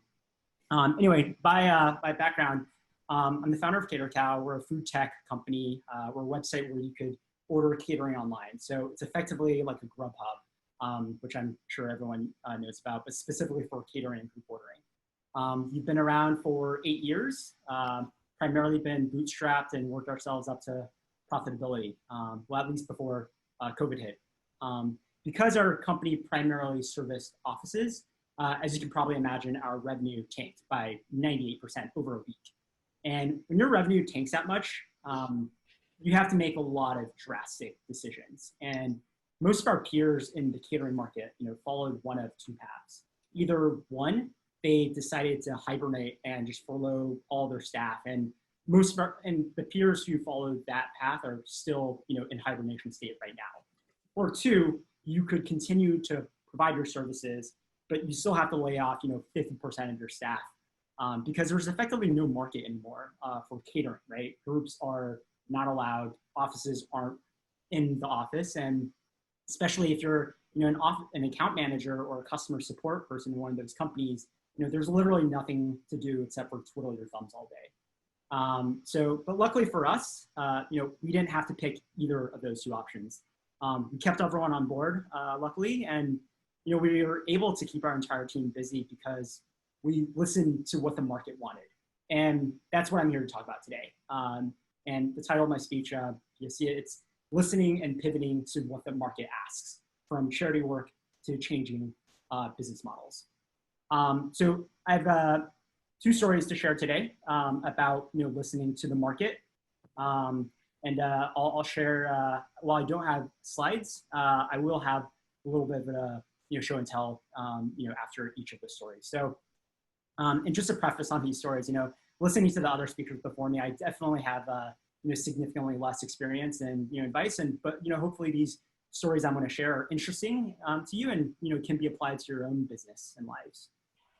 So the first story, and this is where John and I met at the start of the pandemic. My company was pretty lost. I mean, sure, there was like a long backlog of work that we wanted to do for a while. We had a lot of menus to update with dietary details from our thousands of different restaurant partners, right? But without being able to service our customers, specifically offices, we pretty much didn't have any value add to society, is the reality. And around that time is when things got really bad, for hospitals, when they were just overrun with COVID cases. And I remember there were a few nights at the end of March when I saw one of my friends who's finishing up residency post on Facebook, just how horrible and stressful things were for them. And that's when I noticed that there were some people who were ordering food from restaurants and donating it to hospital workers, out of kindness. And that's when it clicked that donating meals from struggling restaurants to our hospital heroes on the front line was something that we at Cater Cow were uniquely positioned to do. Because if you've ever ordered catering by yourself, it's not easy to get in touch with the restaurant manager. You have to call them up. They might not answer. They don't return voicemails. And when you finally do get in touch with someone, it might be too late, too last minute. They have like a minimum. The pricing doesn't work out for you. So there's a bunch of different kinks. And for us, not only did we provide a platform for that already, but we had the restaurant connections, and we knew these restaurants wanted business, right? We knew which ones were good, who delivered, who were professional and on time, who was responsive, who had quality food that travels well. And we were uniquely positioned to provide food to hospitals because that's what we've always done, but for a different constituent. Prior to COVID, we were the bridge between restaurants and offices. And now, to make a difference during the pandemic, we had to change up our model so that we were connecting restaurants with hospitals instead of offices. All the while leveraging, the help of generous folks like John and NECINA, who wanted to, donate to the cause. And yeah, that's exactly, how I met John, as you alluded to earlier. In the around like April or May, John, generously spearheaded a donation from NECINA for over 100 meals, $1,500 to $1,600, to our partner hospital at Brigham and Women's. And, we're extremely grateful for NECINA and John's help in supporting our mission to help those in need in the community. So thank you, John and NECINA. And yeah, because of generous donors, over the past few months, we've raised almost $100,000 and have donated, over about 7,500 meals nationwide, and not only in Boston, but in New York, SF, LA, and DC as well. And we pass on all the proceeds to struggling restaurants. There's about 80 of them, to keep them alive for just a little bit longer. And we effectively pivot our platform so that we could provide a win-win-win in the three-sided marketplace, right? You have the restaurants who wanted business. You have the hospitals who desperately, want some cheering up food. And you have these donors who actually want to help out. And because we listened to what the market wanted, we were able to provide something that was useful to society. We followed where the market was and where the money was. And even though we decided not to make money on this pro bono work and do it as charity work instead, because we followed the money, specifically the donors, we came out of it feeling fulfilled that, we did something useful for the world and for society. Most of the time you don't really engage with your friends about, your startups and your companies that much. But in my 8 years at, Cater Cow, I've actually never heard my friends so excited about the company. And that's, I guess, when I knew that, personally, I did something that was worthwhile. But I know it's probably not the center of attention right now in the nation in terms of, hospital donations, but I just wanted to show you really quickly, the project that we did and, how NECINA and John helped out. Let me pull it up really quickly. So, can everyone see this? Yeah. Cool. So this is, this is basically our website. It's effectively, again, just like a Grubhub, but specifically for catering. You put in your address, date, time, head count, and then you can see a bunch of different options that you can order from. So, for example, like we've donated a lot of these meal boxes, to different hospitals. Anyway, what I wanted to show you in terms of our pivot by listening to the market, we started a program called Cater Cow Cares, where basically we partnered with a bunch of different hospitals, and specifically, NECINA and John helped us feed Brigham and Women's. Let me find it right here. So yeah, you can actually see this photo. This is one of the meals that John and you guys at NECINA helped us contribute to. But basically, we were at Brigham and Women's, Dr.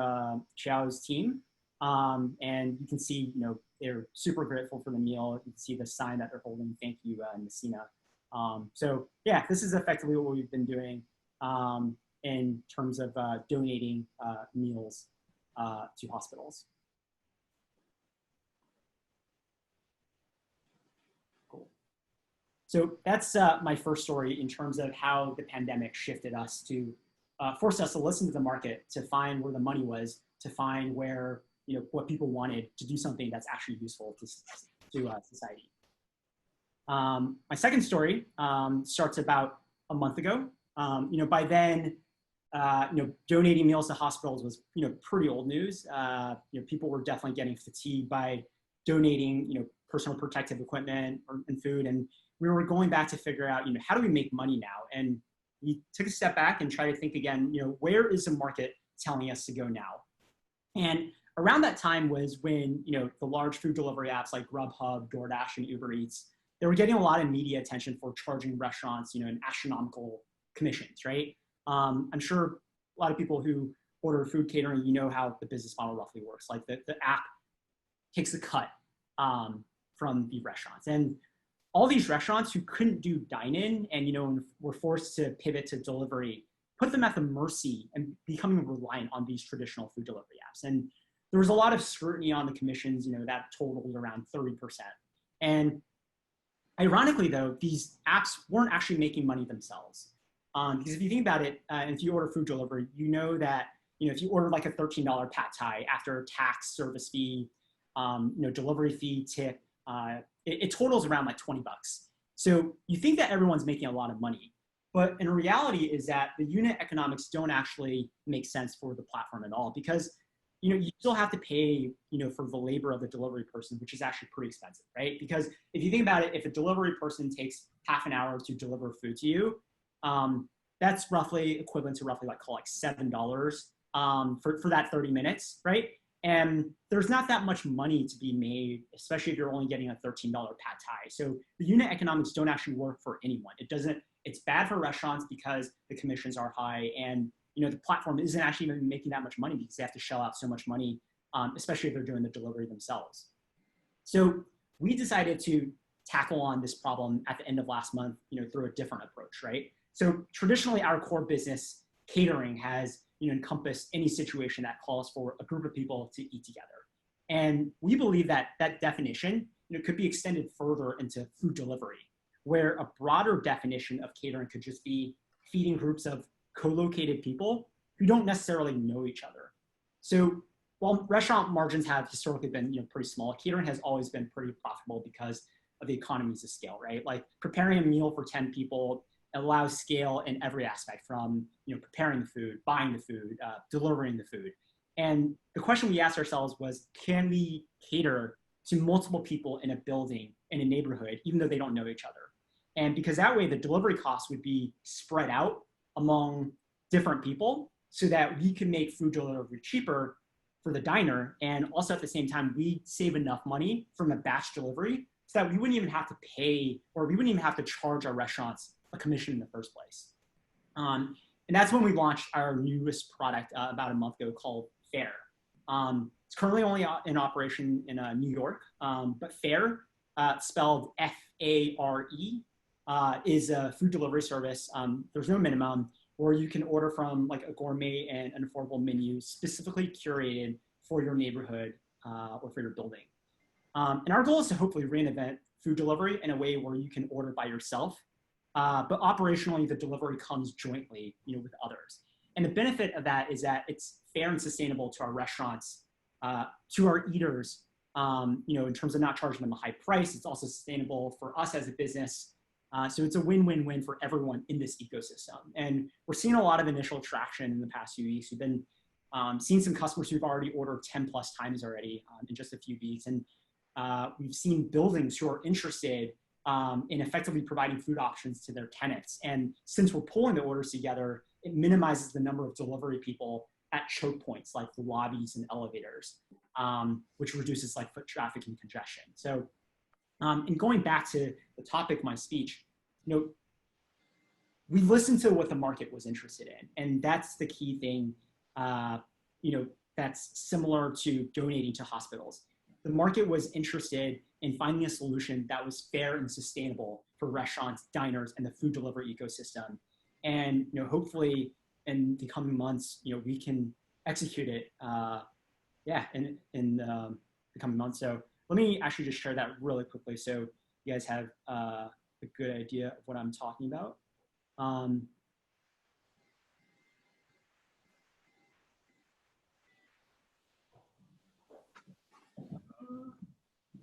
So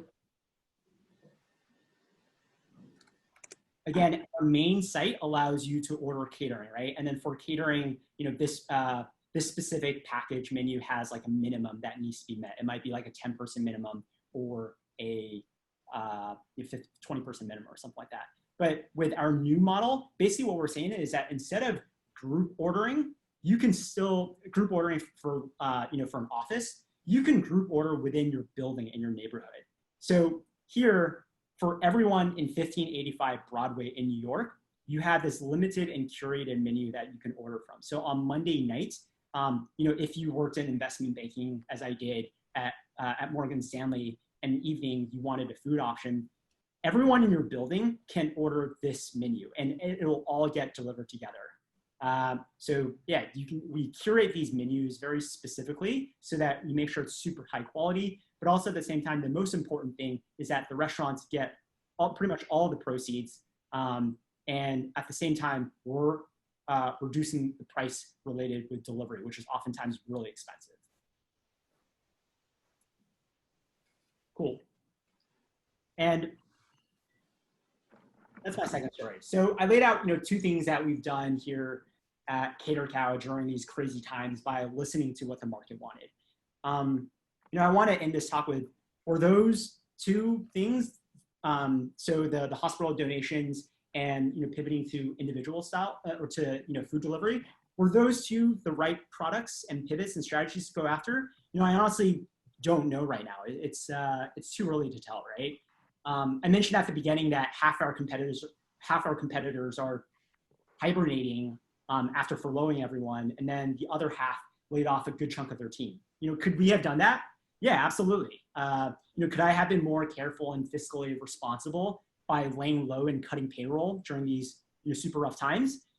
Yeah, definitely. When players in our space are making nothing close to what we made before, it's totally understandable to focus on survival. And that's what a lot of the different VCs tell you, like, survive now so that you can live to work in the future. And while we're still down about 95 to 98%, and even though we're lucky to have runway because a lot of government aid for a bit, we've done so many things in the past 3 months while others have laid low. We've caught up on our tech stack. We've cleaned up a lot of menus on our website. We've built a lot of product features. We've engaged in so many different people and have listened to where the market guides us that we feel like we made really good use of time. We contributed to society and have hopefully invested a lot in terms of the long-term success of our business. And the goodwill that we've gotten from hospitals. I'm a huge believer in karma. The opportunity to work with John and you guys here at NECINA, which brings me to today, our new product fair. All of these are long-term investments that we were able to do in the past 3 months instead of just furloughing everyone. And is that the right decision? Only time will tell if these investments were worth it. But you know what? If I felt iffy about that risk, I wouldn't be running a startup and being an entrepreneur in the first place. And by listening to the market and giving it our all during this tumultuous time in our industry, if we're going to go out, we might as well go out trying to make a difference. So that's it. Thanks, everyone. Thanks, Sean. It's really a great story. First of all, thank you for supporting NECINA's donation operation. Great job done. Thank you. Then overall-wise, you are very young. However, I'm quite impressed. Your organization is 8 years old. It's quite a, it's a long journey. We all know entrepreneurship is really hard. So it deserves a lot of admiration and support. Now, I think my understanding is your later pivot is pretty much using the operations principle of pooling resources together, right? To cut down, let every donor or every orders share the same transportation cost. Great. Now, can you differentiate yourselves as a niche player? Because there are already a lot of catering business outside Uber Eats or seafood menu, so on and so forth. Is that For sure. Are you referring to our core catering business or this? Yes. Okay. How do you position yourself? Yeah, for sure. That's a great question. So when you think of someone like Uber Eats or DoorDash or Grubhub, right? What their focus on is on like individual food delivery. Their focus isn't really on necessarily catering per se. They devote all of their resources to primarily B2C, right? Like you mentioned, at the beginning, you called out, different types of business models. And when you think about Uber Eats, DoorDash and Grubhub, those are primarily B2C. Our primary, core business prior to COVID was actually more so B2B, because we primarily serve offices, right? Just like how we serve, hospitals, which is a business in itself, we primarily, serve other groups of, entities as opposed to individuals. So in terms of our differentiation versus those guys, it's primarily, we're more focused on the catering aspect, right? we're more so focused on, being on time. The delivery person has to set everything so that it looks nice. Whereas like, those are things that you don't really care about if you're just getting like regular food delivery from like a Grubhub or a DoorDash. The other major differentiation is our focus on curation. So for us, we vet every single one of our partners pretty religiously before they're on the website. We don't just allow any random bodega to be on the website. We want to make sure that they're professional, that they answer emails, that they can be communicative in delivering on time. So many restaurants don't have the delivery fleet. They are okay with just doing like takeout, and that they're okay with it being just like everyday transactions. But there's a lot more focus and granularity and where you have to appease more to like offices, and that requires just more precision. So yeah, I'd say that's biggest differentiation in terms of our model, which is more B2B, and also just a curation and vetting aspect. That's a good answer. Now, as to your listening, pivoting for the marketing needs, what is your main tool to understand the market? The traditional way to learn the market, or you do apply some data analytics to achieve that? Yeah, I think it's definitely a holistic approach. You need to listen to both qualitatively and quantitatively, right? And I'll give you an example, or I'll give you a few examples. Qualitatively, I'm personally really bad at this because I'm just busy and working all day, but if you read the news often, you can see what people are curious about, right? So, and I mentioned, I saw some people who were donating meals to hospitals. I saw my friend on Facebook saying that she was undergoing really hard times, and being on the lookout for the newsfeed, your newsfeed on Facebook, and following the news, or people like on your team who like share that information with you. That's really helpful for you to know, like, to get a good gauge of what's going on in society and to see what people actually care about qualitatively. Quantitatively, for us, immediately we could tell that our revenue dropped like 98% over a week, right? But, for us, the other interesting things that we could find was that for the people who did continue to order, what they ordered wasn't buffet style stuff anymore. What they wanted was individually wrapped boxes, right? Right now, when you go to like a large event, if you see a buffet style tray, that's sort of scary because you're sharing the same spoons. People are potentially touching the trays, and now everyone wants individual wrap style. So using our quantitative data to see the shift from 98% or like 95% of people using buffet style to now 95% of people doing individual style, that was the type of data that we look at to know what decisions to make, what the market actually wants. Got it. So yeah, pretty holistic in terms of you have to triangulate between a bunch of different data sources.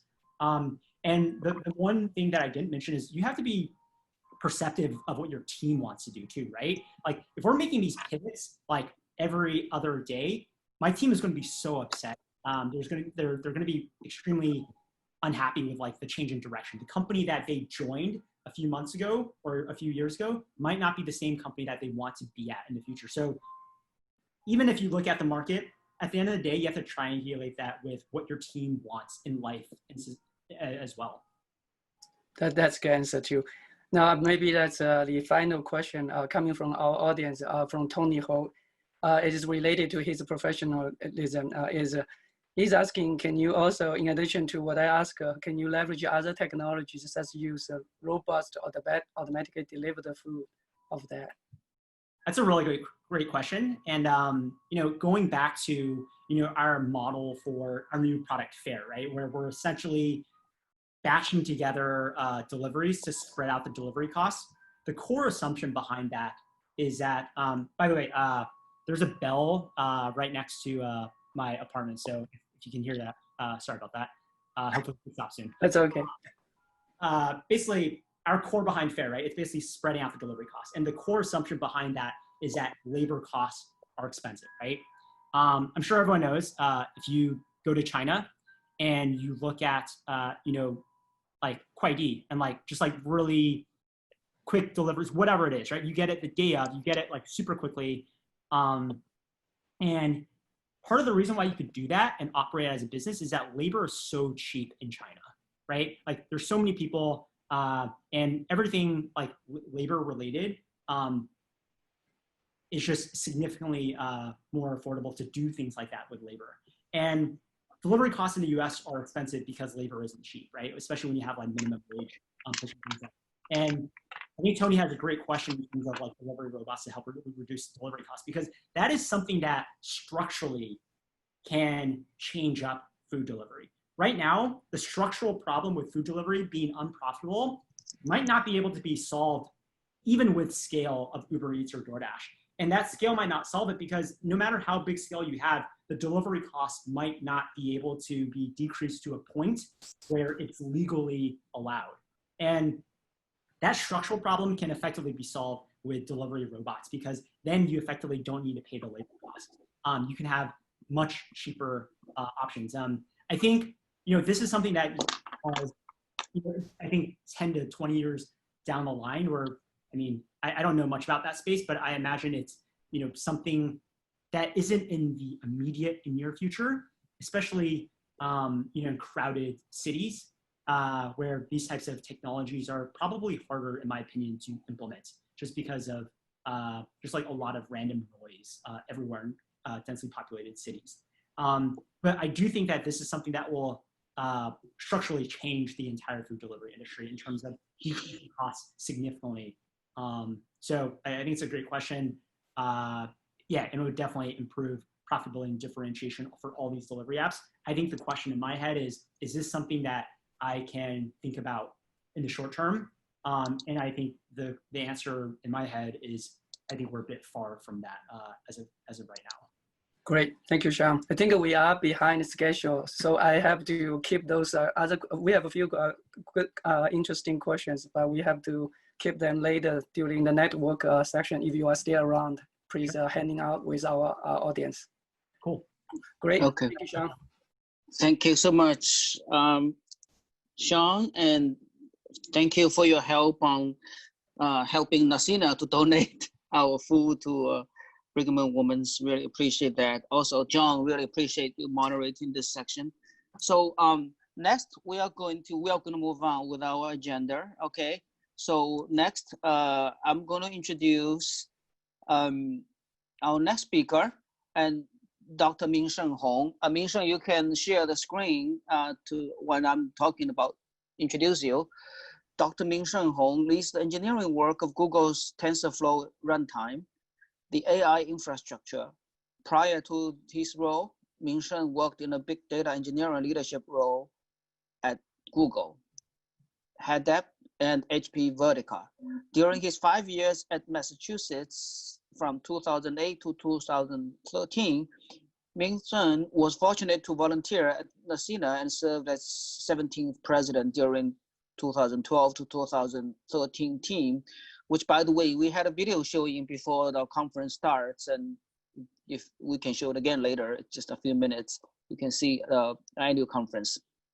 Ming-Sheng was just elected as our new board member, so congrats to him.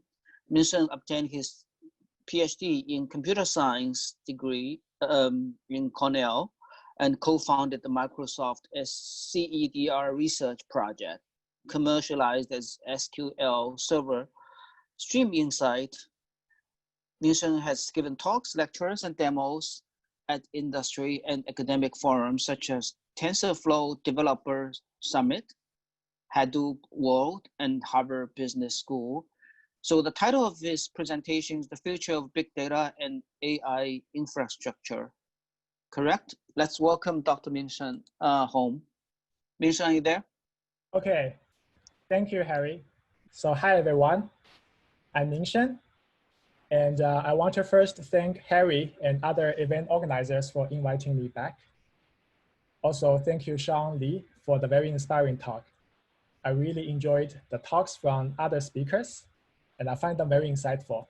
For example, I appreciate Rob's career advice, And also great advice for spouse relationship. Never tell them to just relax. I think the implied advice is to instead go and fix the problem. No empty talks. So great advice. It's great for me to be back at NECINA and share with you all some personal thoughts on big data and AI. I hope you find the information useful, and even better, I hope you might decide to take some actions based on this talk. So I would encourage you all to think of some questions during the talk and post them at the chat box or share or ask them in the live stream. Let me first tell you a bit about myself. I grew up in Shanghai and I came to US for grad school. I spent 5 years in a snowy place called Ithaca, New York, and then I played to another somewhat less snowy place and beautiful place called Boston. That's where I got connected with NECINA, and I volunteered there for a couple of years. And that includes having the honor to take the president role for 1 year. And that was 7 years ago. I was hosting exactly this meeting, just like Harry today, the NECINA annual meeting. And it's great to see how our organization is continuing to grow and serve our community.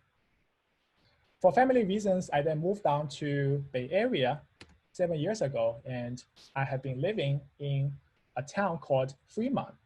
Doesn't snow, and it rains quite a bit in the winter. I still miss Boston, and I miss the friends here.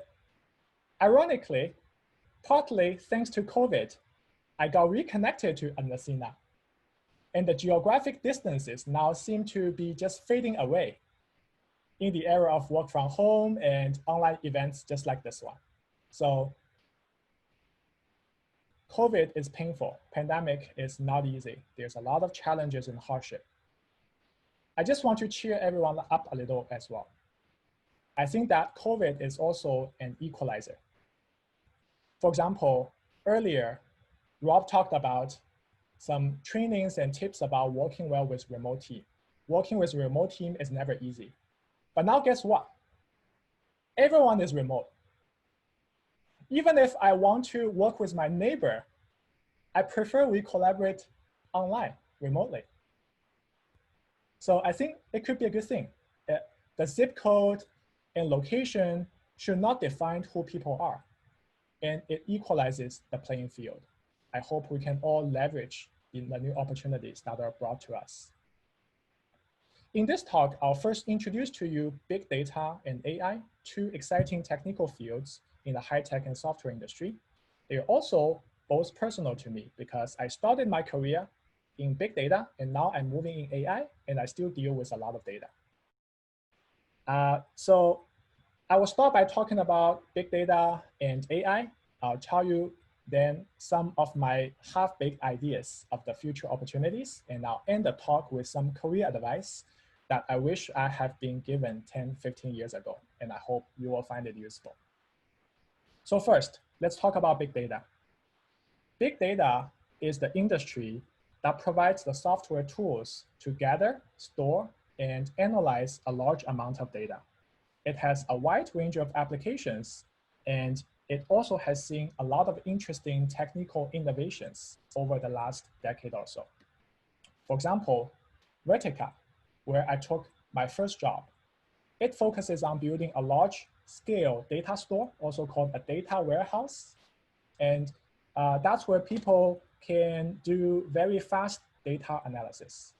And Vertica's technology was created by Professor Mike Stonebreaker and his team.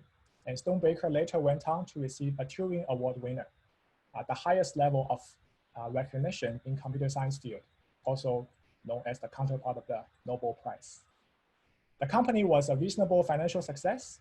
It was acquired by HP in 2011, and that was during the third year of my time there. And I think that had it stayed independent for just a couple more years, it probably would become a unicorn, meaning a startup with $1 billion valuation. And that's why I have not retired yet. But in any case, it was a rewarding journey and a very exciting ride, especially back when the whole big data wave The innovation was just starting. And some of the technology remains cutting edge even today. And I'm still seeing some of the, the techniques being implemented in various open source projects. So very proud of the work. Now let's talk about AI. Did you know that AI as a concept was actually coined in 1955? Yeah, I know it's a bit scary, right? To think that maybe our grandma and grandpa might have worked in AI. It's also inspiring as well. And like many longstanding industries, AI has seen its ups and downs. For example, during the so-called AI winter in the 80s and 90s, many researchers just gave up pursuing AI. And that was because some earlier bubble got bursted. And I'll tell you more about this awesome revival of AI in 2 slides. But here, let's first talk about the various concepts that you might have heard of. There's a concept called machine learning, ML. It's a branch of AI. You can think of AI as describing what the goal is, sort of like what Chen described. The abstraction, it's not the how, it's the what, right? And the goal is basically to make non-human agents, such as software and robots, become intelligent by some definition. And then ML is the how. It's one of the ways to achieve the AI goal. And there are many other ways to achieve the same goal. And some of those other ways used to be a lot more effective and therefore popular than ML in tackling the AI problem. And this also shows that in a fast-moving field like computer science and software industry, the dynamics could keep changing. So one idea that used to be less appealing could just over the time become the winner. So don't give up on your ideas, right? Maybe it's just a matter of timing. And in 3 slides, I'll tell you what made ML become the winner. And so hold on to that thought for now. For the purpose of this talk, you can think of deep learning as basically a modern, successful rebranding of ML. ML as a field has existed also for decades, but its popularity has reached a new high through the deep learning movement. And by the way, there was some connection between deep learning and the human brain and neurology, and please take it with a heavy grain of salt, okay? It's fair to say deep learning is inspired by human brain, but it will go overboard if we say actually it models how brain works. That would be more sensational than truthful. So I'm not here to spread any fake news. Now, let me give you a bit of a technical insight into how machine learning works and what makes it different. As you know, the traditional way of solving a software problem is to write a program. For example, you can write a program to instruct a robot to walk forward for 50 feet and then turn left and walk another 50 feet, etc. You can also instruct the robot to stop in case there is an obstacle. But since the real world is really very complex, this program would have to keep getting increasingly complicated in order to cope with the real world. And at some point, this just becomes unmanageable. It's too complex and it's too rigid, right? Imagine if the robot is not programmed to deal with some new situation, then something bad can happen. You probably don't want this kind of program to be driving your car. So if you think about how a human operates, this is very different. When you teach a kid to deal with the real world, you don't program the kid, or I hope you don't. Instead, you teach them some general rules and you show them some examples and hope they will be able to generalize. And usually they do, or at least those of you who haven't been a parent would tend to think so. Anyway, for machine learning, we basically are teaching the program just like we teach a kid. We show it some examples and let it generalize and derive the rules itself. So we are not programming the rules directly, but we are feeding the machine learning model or the program with data for it to derive the rules. And that is the difference in the power of machine learning over traditional software programs. So how did deep learning become a thing? Earlier we talked about after decades of machine learning work, suddenly it reached a new height. What happened? The breakthrough was commonly credited to this 2012 research project where a Canadian research group was able to build a machine learning model, or basically a machine learning program, that can recognize images at a surprisingly accurate rate. By recognizing image, I mean it can tell if the picture has a cat or as a dog. And since that project, every year, the accuracy of a machine learning model has been improving drastically. And it eventually became better than human performance.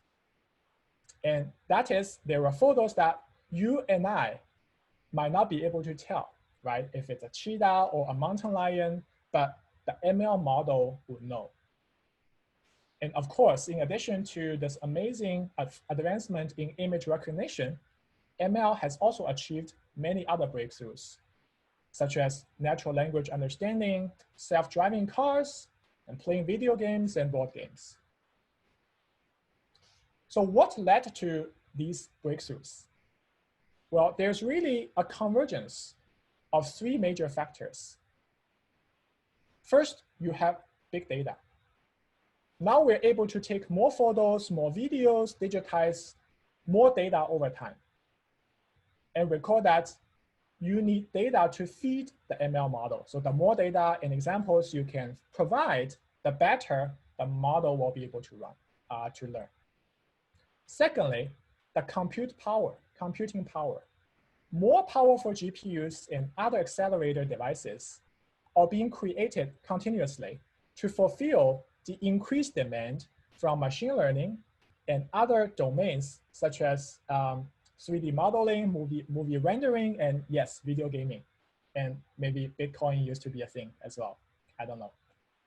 Last but not least, computer scientists and engineers are also continuing to push the envelope in terms of algorithmic innovations, and by developing even faster and better models that are able to more effectively consume a large amount of data and leverage a lot of compute.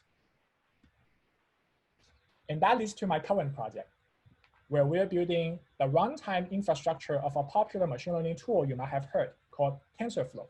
Tensor is an n-dimensional array, and that's a common data structure in those deep learning models. So the runtime is what keeps the tensors flowing. And that in turn helps you build up and refine and utilize the machine learning models for their individual purposes, like image recognition we talked about. And this diagram here shows you that an ML program will be executed by calling into TensorFlow APIs, and in turn that calls into our runtime. And our runtime drives the program execution by talking to different hardware devices like GPU, like CPU, and Google's TPU. I believe in the future, big data and AI will continue to play a role in assisting and sometimes even shaping up how we live and how we work. In a world with reduced physical contact, people are increasingly turning into digital interactions, such as online meetings. And this means there's more data to be generated and potentially utilized. Let me share some half-baked ideas. For example, when people are having online meetings like this one, or maybe more like collaboration, having a business meeting, the future online meeting software could use big data and AI technology to analyze how people communicate and collaborate, and even offer some coaching advice for the individuals regarding, let's say, the tone of the voice, right? Is this respectful and inspiring, or is it a bit dry or a bit too intense, etc.? And there we can also analyze the effectiveness of someone's project proposal or project review based on other attendees' verbal and nonverbal feedback. The software can also observe if a meeting is inclusive and is well organized. And all of this, of course, needs to be done with care, such as preserving individuals' privacy. As another example, in future online classroom, and this is something our earlier speaker, Andrew, would definitely know a lot more about. It'd be interesting to see how the teacher could use AI tools to assess if students are paying attention. And also, which content and which lecture style tend to engage individual students even more. And the teacher might be able to pace or customize the materials based on the student's needs and performance as assisted by AI. And the software can also recommend new subjects for students, just like they're recommending movies to us today. And in general, that could serve as a good teaching assistant. So I'm overall pretty optimistic about the future of big data and and AI. Here I'm quoting Hal Varian, Google's chief economist. He said some time ago that he thinks statisticians would be in very hot demands, and he's not wrong.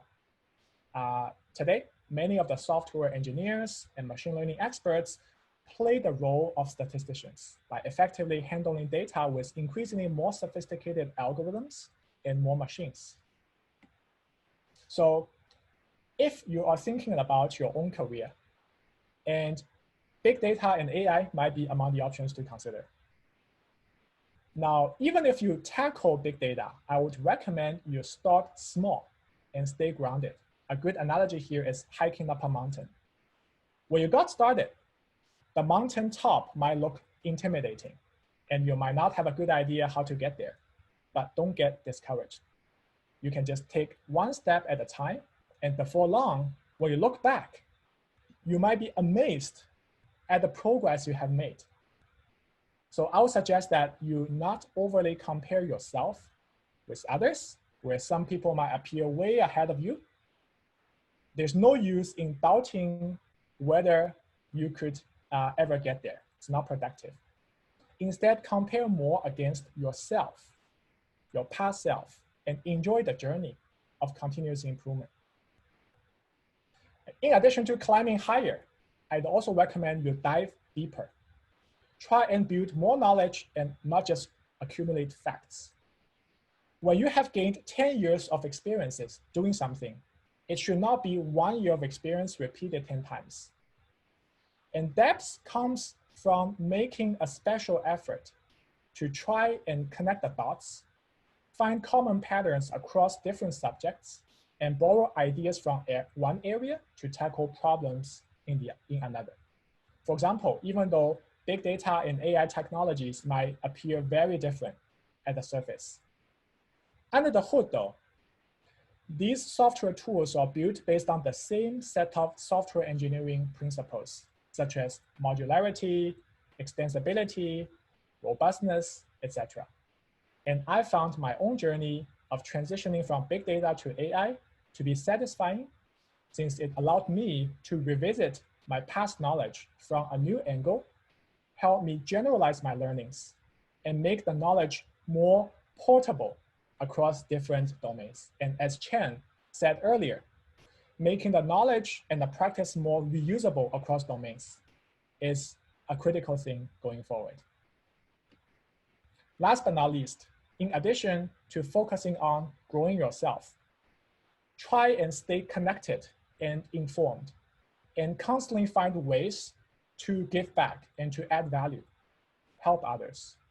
When you help others, it also does a wonderful thing to your own psychological well-being, and it boosts your energy level and your confidence level.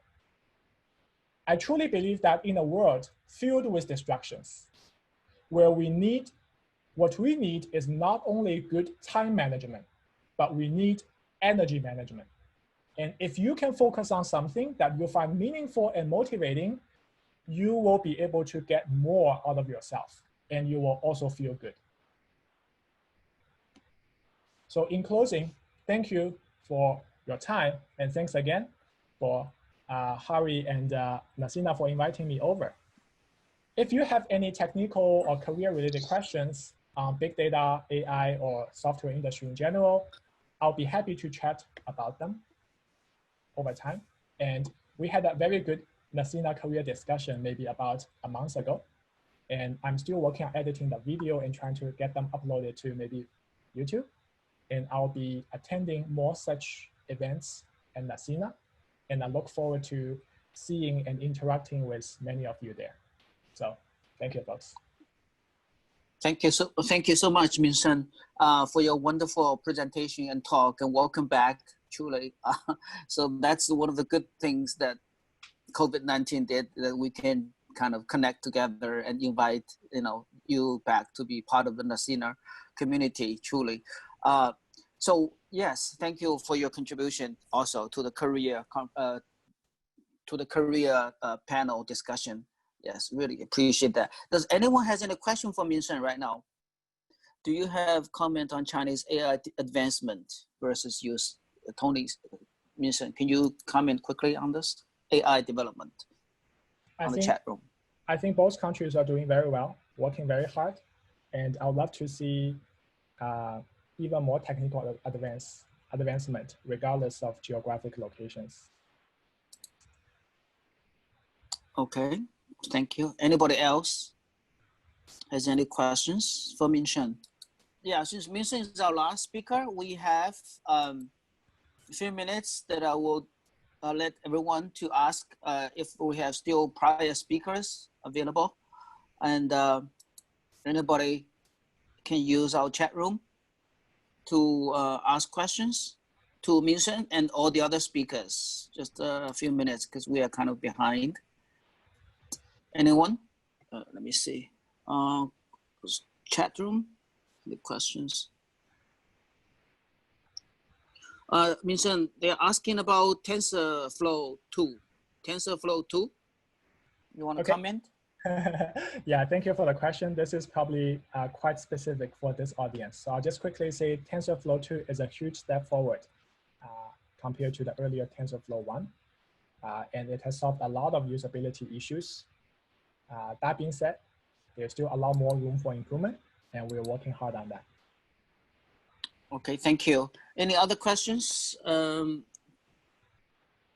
Anyone else has questions? I'm trying to. I don't have a question, but I have a comment of Minsen. I like your passion. Thank you. This is actually since 10 years ago. Magical time machine. Yes, absolutely. Harry, can I ask a question? Yes, go ahead, please. Okay, hi, Minsen, it's John. Hi, John. Hey, actually, I've been paying attention to AI application back to 2 years ago since Chen Wu introduced the application of AI concept 3 years ago. And this year, and then about a couple hours ago, he further introduced the multidiscipline principle. I do see, because I work in automotive industry, I do see the cross-discipline application of AI. But you are working on the platform, like a service level, right?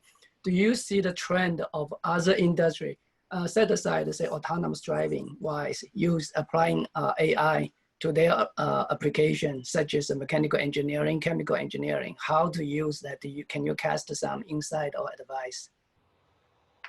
So the question is, can you say the last part, John?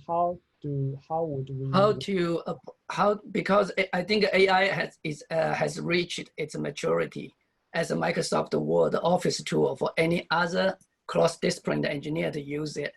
So are there any tools around there? How to lower the barrier for non-computer science discipline engineer to adopt and use AI? Mm-hmm. Yeah, great question. Thank you. Mm-hmm. I feel the barrier for using AI tool, like you said, is still somewhat high. It's gotten better over the last 3 to 5 years, but it's definitely not at the level of Office tools. So I think there's a long tail here. Increasingly, there will be more mature tools for, I would say, canned tasks like image recognition. You can just click a button, it's all packaged. But if you want to tweak it, slightly, that's where the usability of the tool needs to stand out. It cannot be fully encapsulated like an Apple iPod, so to speak, right? Gotta be extensible. And how you can allow such extensibility is one of the key software engineering challenges for tools like TensorFlow. The general goal is, I think, Google's AI mission, and in general from many other organizations, OpenAI, etc., is to try and sort of democratize AI and let more people and more use cases benefit from AI.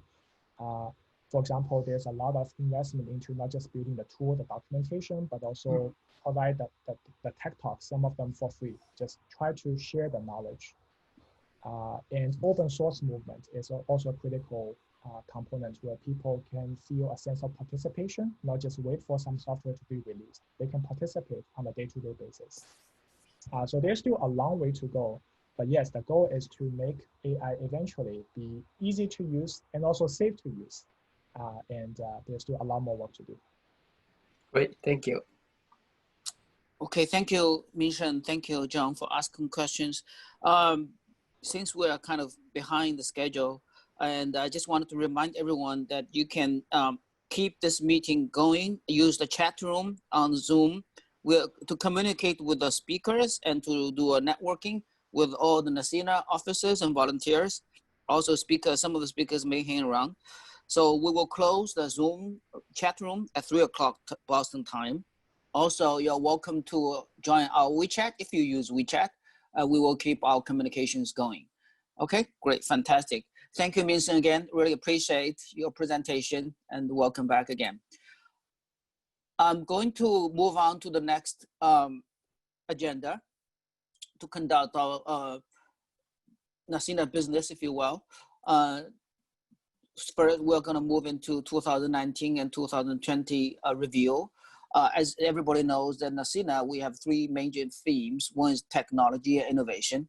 The other is entrepreneurship and career development. For any of you who are not familiar, please go to necina.org, our website. It has a lot of explanation on that. We had a summer outing. We have prepared Chinese New Year Gala, but it was canceled due to COVID because the end of the January. That was our team. And somebody was talking about network and 5G. Yes, we had a 5G conference that was in September of last year. We had an offline conference. It was very wonderful. Many of you may have attended. And then we also, our entrepreneur, we have eClub and Neo. We had a one-day workshop in September last year. We talked about social media for techies. And but now in January, late January and February, COVID-19 hit us. Well, it first hit China, then it hit US. So it's pandemic, it was declared, and it's unprecedented. And it changed everything and impacted everyone, one way or the other. So NECINA, we had two campaigns for COVID-19 donation. First campaigns, was to support Wuhan in China. We donated about $2,700 to hospitals in Wuhan. We send our money to WeStar. It's a local Chinese organization. And then there is a second campaign. We donate PPE to hospitals in Massachusetts. And this campaign was organized and run by NECINA, especially by our board members. So many people were involved, but the operation was run by John Wang. So we have 53 officers and members donated nearly 50,000 US dollars. And NECINA has decided to do a matching, would raise more about 60,000, as John mentioned. Our total PPE donation to 8 hospitals, including Brigham and Women's, Mass General, Leahy Medical Center, Floating Children's Hospital, UMass 2 facilities at least. There are some others. We have donated, about 1,500 gowns and 60 masks. We also later on donated lunchbox with 2 local hospitals, about 400 of them. And Cater Cow helped us to donate to Brigham and Women's. Well, thank you very much. So this was a picture, I guess a lot of people have seen. We picked up stuff and some we bought, and our member, even Alan, this is me, but I picked up from Alan. And then John was our Fangchang, and then our officers, Connie and volunteers, everybody pitched in to donate. And John even delivered personally to Leahy Clinic, to Dr. Zhou. Our volunteers and John donated to Worcester, UMass Memorial Healthcare Worcester. And this is our picture that we participated Food of Love Day with the We Star Alliance, We Star联盟, and this was really greatly appreciated. And then we also were focused a lot on career conference. Actually, it was originally scheduled for February, but it was canceled due to the outbreak.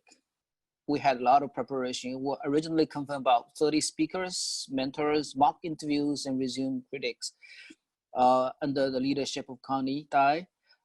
We had a lot of new things designed. But because of that, we have to put everything online. So we just changed to 4 career panel discussions on Zoom, each panels with 3 speakers in May. So we had 4 sessions, 1 week each, general career advice, biotech, farmer, quantitative tests, actuarial, technology, and energy. We received very good feedback. And then, so this is our focus goal. So next, I would like to, is Susan available? Then actually, I would like to give the podium to Susan and talk a little bit about one of the important program of our entrepreneurial programs called YES. Susan, are you there, please? Yes, I'm here. Okay, so you can share the screen. And yeah, I can hear you. Yeah. You can hear you. You have to get out of the screen first. Okay, yes, I'll stop sharing. Okay, good. Mm-hmm. All right, okay, go ahead, please. All right, let me share. Can you see my screen? Yes. All right, so as Harry just mentioned, entrepreneurship is one of the NECINA focus, and we don't, only focus on adults. Actually, we have the program called YES, which is Youth Entrepreneurship Service to foster the entrepreneurship from high school students. And September last year was our number 14 YES program started. And because of the pandemic, it's actually lasts for 8 months instead of routinely, it would be 6 months. And because of the change of the whole environment, we also being innovative.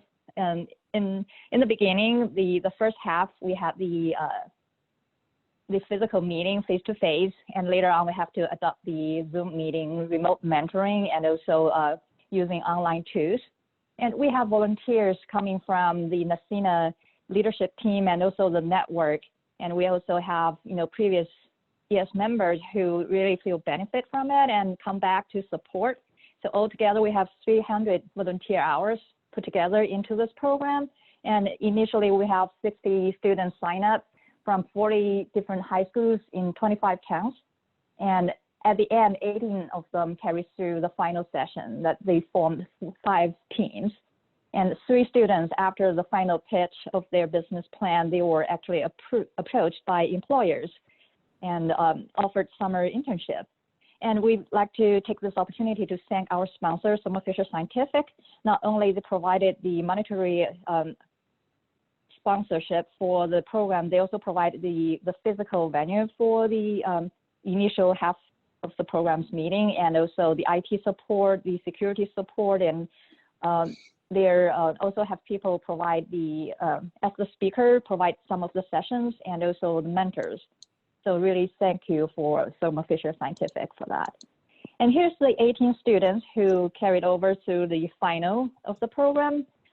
Eric Bao, Aiden Carrier, Alvin Tao, Danica Dai, Ethan Gore, Jack Gore, Jennifer He, Chris Huang, Arthur Lee, Michelle Lee, Catherine Liu, Elizabeth Liu, Liam McBride, Olivia Chen, Elizabeth Sun, Galen Xuan, Eric Xu, Darren Zhang. And congratulations to all of the students. It's a lot of time and effort put into the program. And during the program, they not only learn what entrepreneurship is about, they really have a lot of work put into, start from the beginning, the workshop of forming the ideas of their business, through conducting surveys to their friends, their family members to form the idea and validate their market. And they also learn sales and marketing, account and finance, and how to put together business plans. And at the end, they had the mock competition before the final competition. And here's the result from the final competition. Team Curie has won the first place, and you're going to hear their business very soon, their business plan. And also Team Easy Shop, they won the second place and also won the Best Business Idea Award. And Team eCore, they have the Social Impact Award. And Team Custom, they won the Best Presentation Award. And also we have Super Tutor team that we really thank for their engagement in this whole program. So shortly, we're going to show you the YouTube video clip about the business concept and the product introduction from Team Easy Shop. And I myself find that really, if that product gets realized, then it would really help my life of doing shopping. And it's from the team Aiden and Eric and Catherine, Michelle, Jessica, and Darren. And following that, you're going to hear the live demo from the Team Curie who won the first place. Arthur and Jack, they're going to show you their product, which is really inspired by the recent situation of the pandemic. And they're going to also talk about their experience with the YES program. So now let's see the video clip that's from the second place team, the Easy Shop.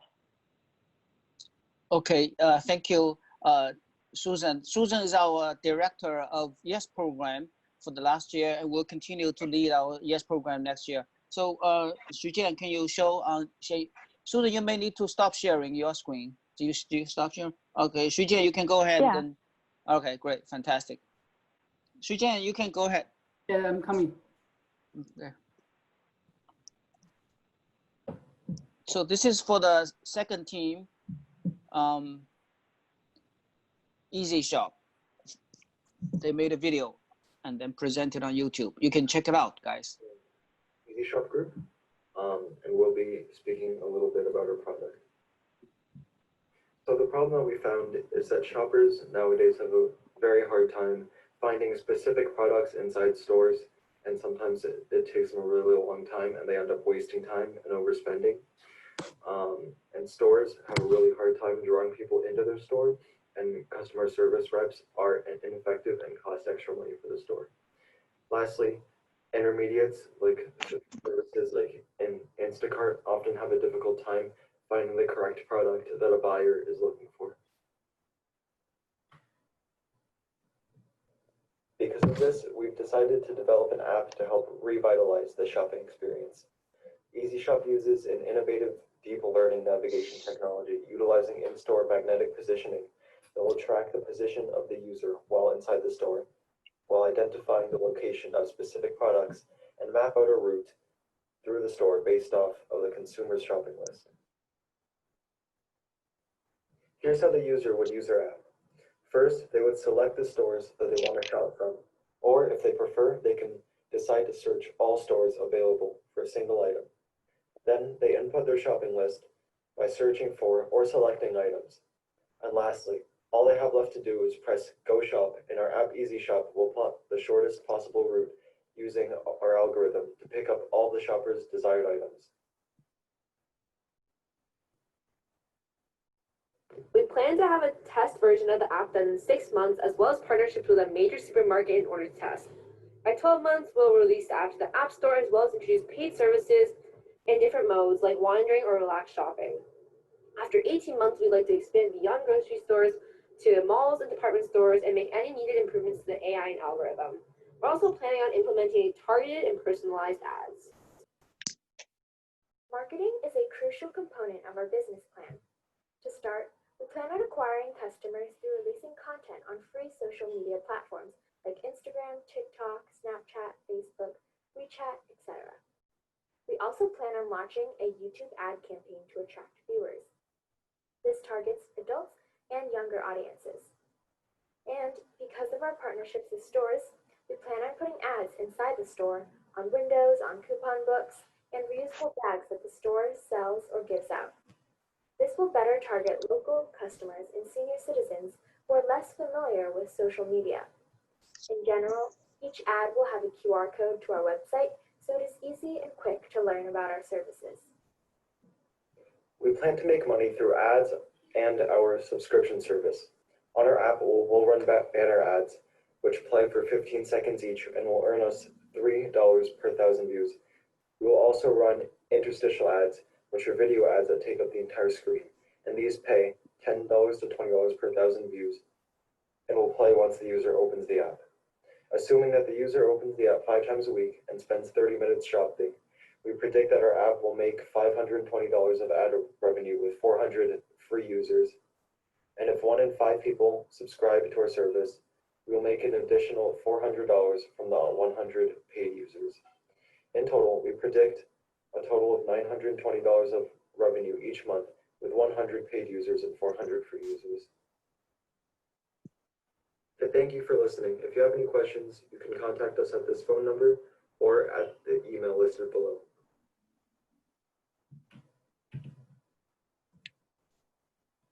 Thank you for playing the video clip. And now let's see the live demo from the first place team. And you'll be amazed by their product and can't believe this is coming from 2 sophomores, actually. They have great potential in this area, I would say. So now let's welcome Arthur and Jack to do the demo of their product. Okay, hi, I'm Arthur, and I think Jack's having some issues with his camera right now. But I guess I can get started with our slides. Okay, yeah, sorry, my video isn't working currently. What the hell?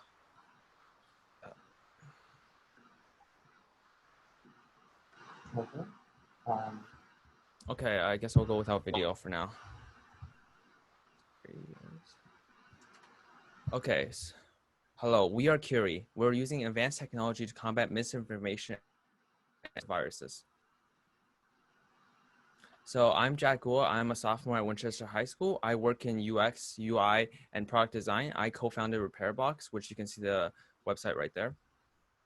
Hi, I'm Arthur. I'm a sophomore at Winchester High School also, and I work on mainly the software, and I also co-founded it. So the problem is that people who are susceptible to the diseases are not avoiding dangerous areas. Even things like the common flu, which has a hospitalization rate of 70% and a mortality rate of over 55% with people who are over the age of 65. So our solution is an app and a website which uses scientific news are trustworthy, which and we also use a contact tracing model aided by ML.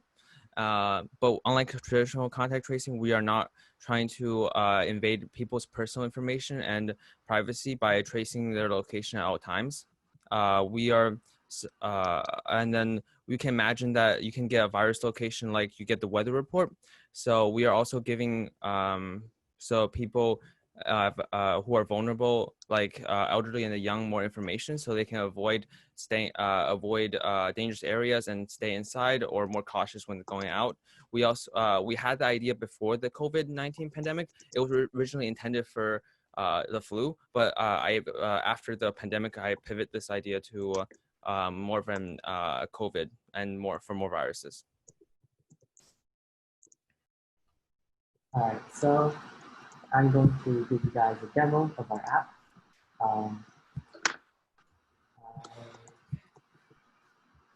Can you guys see my phone screen right now?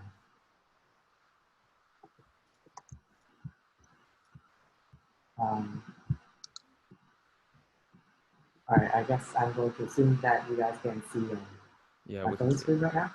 Okay. Yes, we can see. Okay, thank you. So this is our app. It's called Curie. And when you load in, you get to this home screen. Here you can see different viruses. There's alerts in case you're like near a dangerous area, but we haven't really figured that out yet. So let's say you wanted to see some stats on coronavirus or COVID-19. You can click this green continue button and you're greeted with this page. Here, you can see the symptoms. There's the map feature, and here are some stats. These are some kind of old statistics because I haven't updated it. But the server hasn't been working. Yeah, but the data here, the estimates were calculated by our custom algorithm. So apart from this, you can also see, for example, the flu. Here you have different symptoms and other statistics. All right, so now I can show you guys. I'm going to go more in detail about the software. So, So first I'll talk about design. So for the app, the UX and UI was mocked up beforehand. So you can see with the picture, it's like how we laid out the app originally, and you can see which page. We also used Blender for 3D design, and the logo is designed in Adobe Illustrator. So for the software, we are using React Native, which is based on React.js to code our app. It allows us to code for all of iOS, Android, and the website at the same time.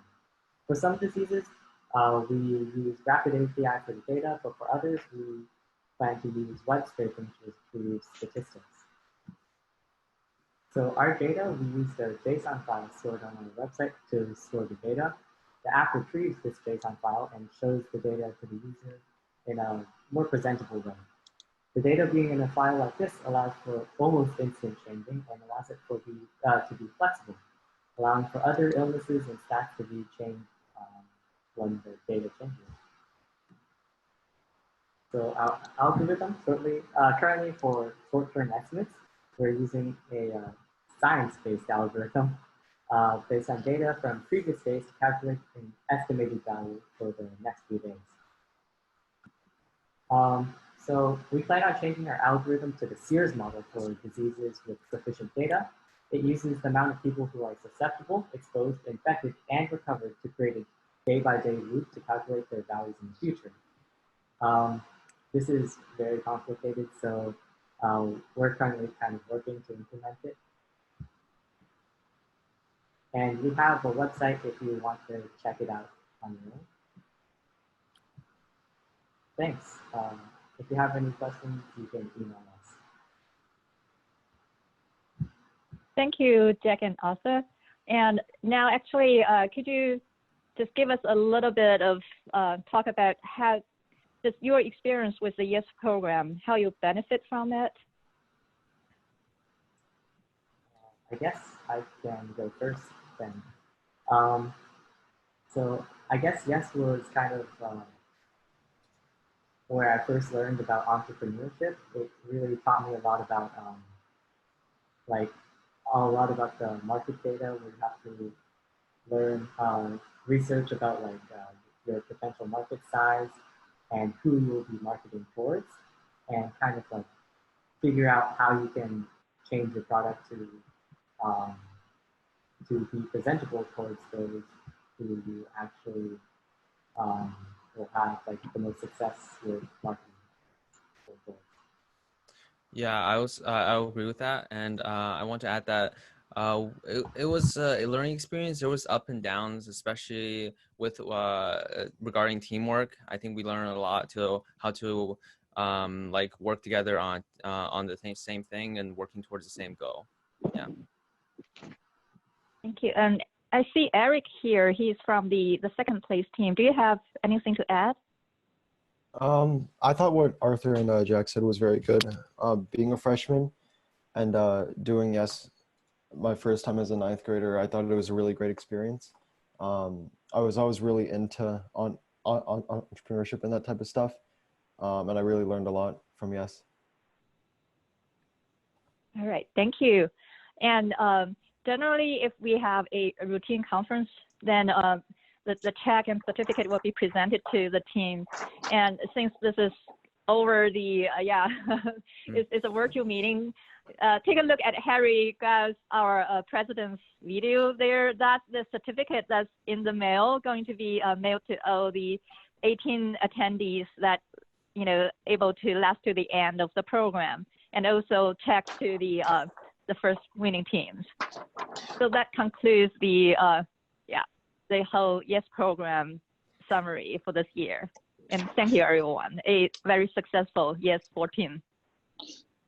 Yeah, thank you, Susan, for so wonderful job, and thank Ru and everybody. There's a whole team of supporting the team, and mostly want to thank every participants of all our high schoolers. I'm so proud of you guys. I was with you guys since from day one for 9 months period.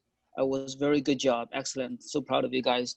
And Jack and Arthur, if you guys have a video or something to share, that you can send it to my WeChat, and we can send it share with other people.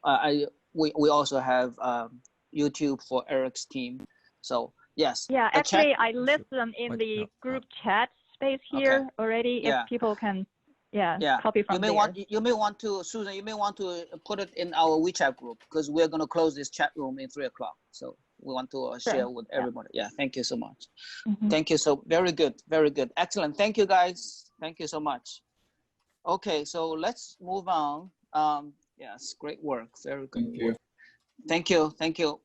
Yeah, excellent. Checks will coming. Okay. Yes. From so next, let's move on to next. Let me see. Share. Okay, I will share. Yeah. So next agenda is our NECINA Officer Award. NECINA Officer Award and is just a tradition of an annual meeting. Every year we recognize the contributions of everybody. And this year, I think the Officer Award ceremony will be led by Joan. Joan, Joan, are you there? She is the longtime NECINA officer and general manager, GM for NECINA for many years. And Joan has prepared all the Officer Award. Joan, are you there? These are the 4 categories of Officer Award: a Special Contribution Award, Distinguished Service Award, a President Award, and Chairman Award. And Joan is, I can talk through this, but Joan, are you there? I'm still waiting for Joan to. She has prepared actually a physical certificate for every officers. And hold on. I'm trying to, so I can talk through this, but I just wanted her to show the award. How do I show? Hello, yes. Yeah, I'm here. Are you, oh, okay, yes. Do you want to say something first? No, it's okay. Harry, you read all the names and I show it. Okay, sure. All right, I'm gonna read the name. Okay, sure. Okay, so I wanted to thank everyone. Okay, the NECINA 2020 Special Contribution Award goes to Peijun Yang, Peng Shirui, Jackie Liang, Deng Le, Xiang Sheng, Thomas Chen, and Hannah Zhu. Okay, great, thank you. Yes. NECINA 2020 Distinguished Service Award goes to Susan Chu, yeah. Liu Shengcheng Liu, okay. Michael Dong and Deng Nan, yeah. Aaron Wen, Arthur Xu, and Tracy Huang. Thank you. And the next is NECINA 2020 President Award. President Award, I'm so happy to announce that Connie Dai is the recipient of the President Award. You have a certificate? Yes. Can you show high a little bit? Yeah, okay. Yeah, great. Connie Dai. And then Joan Ni is also a recipient. Thank you.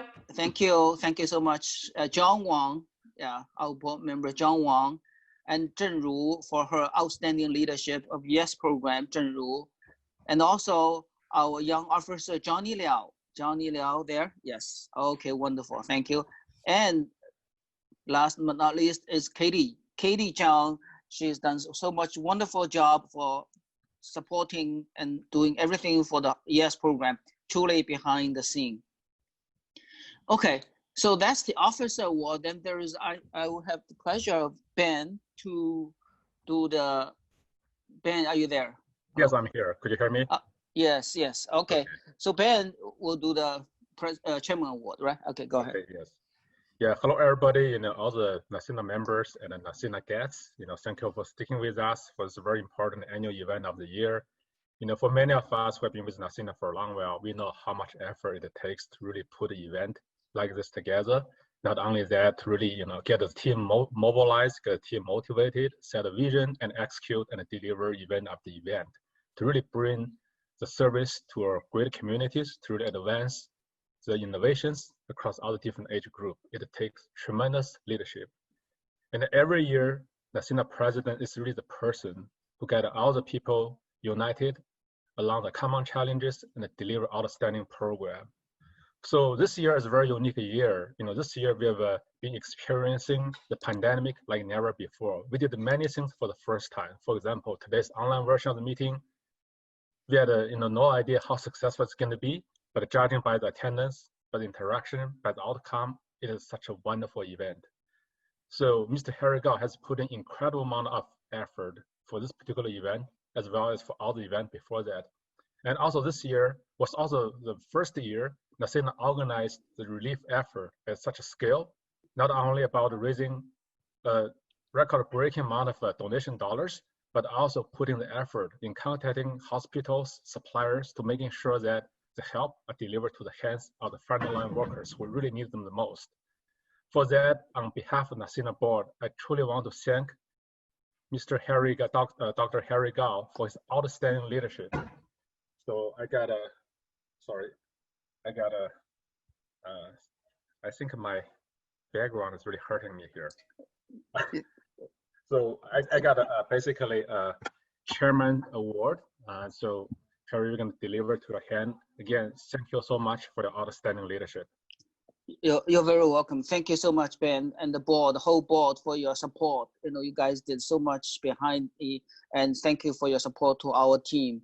Our team, Connie, Joan, and Arthur, and everybody is really, really grateful for the board support. Thank you so much, Ben. Okay, so congratulations. So these are the names of every recipients of the Officer Award. Congratulations, guys. I'm really proud of you. Thank you so much for the last year. And you've been done great, okay? And this is the first time ever we've done this online. And but we'll reconnect. I promise you guys, we'll reconnect. Okay, yes. Okay, we'll move on. Next, I'd like to introduce our president-elect, or next term president, 2020 to 2021, Attorney Connie Dai, who's a longtime officer of NECINA, who was a vice president of NECINA last year.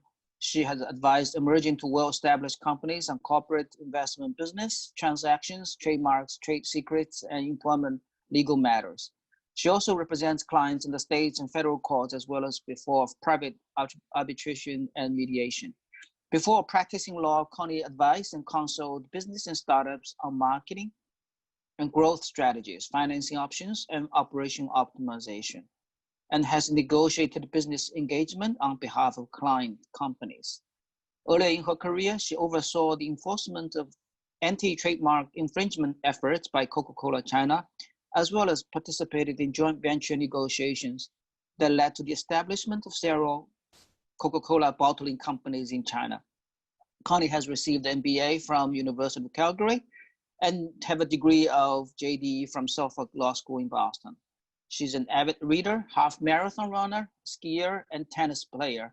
So now let's turn the podium to Connie. Thank you, Connie. Are you ready? Yes, Harry, thank you very much. I have just a couple of slides to share. Okay, I'm gonna stop sharing and then so that you can share. Thank you. Okay, I'll just leave it there. Hi, good afternoon. My name is Connie Dai. It's my honor and a privilege to be here today to attend NECINA's 2019 to 2020 annual meeting. And I have seen many familiar faces, and if not faces with familiar names, that are showing up on the Zoom this morning. And no matter where you are, where you're from, no matter who invites you to be at this annual meeting, I want to take this great opportunity to thank you, all of you, to show up early this morning, job up everything. And it's just really very great to see you. First, I want to thank you, Harry, Dr. Harry Gao did an awesome and amazing job for the last year, especially during the second half of the year where we were hit by the outbreak of COVID-19, which is something that totally unexpected, not only in Boston, around the globe.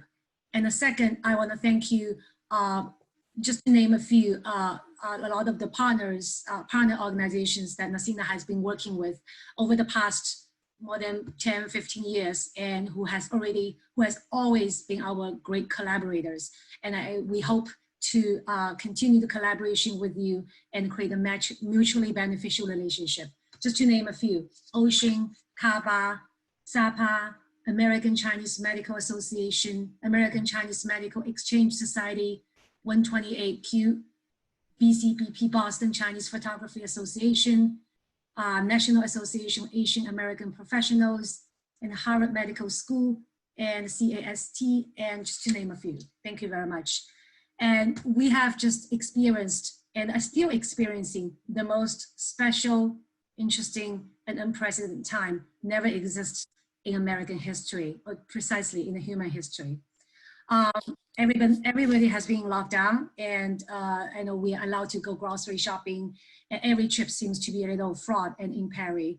And I can still remember that every time I come back from the grocery shopping, I breathe out as a sense of relief of stressfulness, and I don't feel relieved until I lock my door, get into the house and lock my door. So every night I would read Boston Globe and Wall Street Journal just to learn a lot of the stories about how ordinary people fight for their own lives and also the lives for their loved ones, and also how doctors give it all that they have to care for their patients. And for the greatest efforts that all Americans are making, and all of us who live here in the United States are making as a whole, I have so many respect. And we all agree that COVID-19 has profoundly changed the way that we live and the way that business is operating. And we have no choice. We have to adapt to the new norm, embrace the changes forced upon us, and transform the threats to opportunities that are brought by COVID-19. And early on, you've listened to quite a few very informative and insightful presentations made by experts in the field, and some of them are former NECINA alumni and friends and extended families. And these are the technologies that will help build a resilient society as we are living today and in the near future.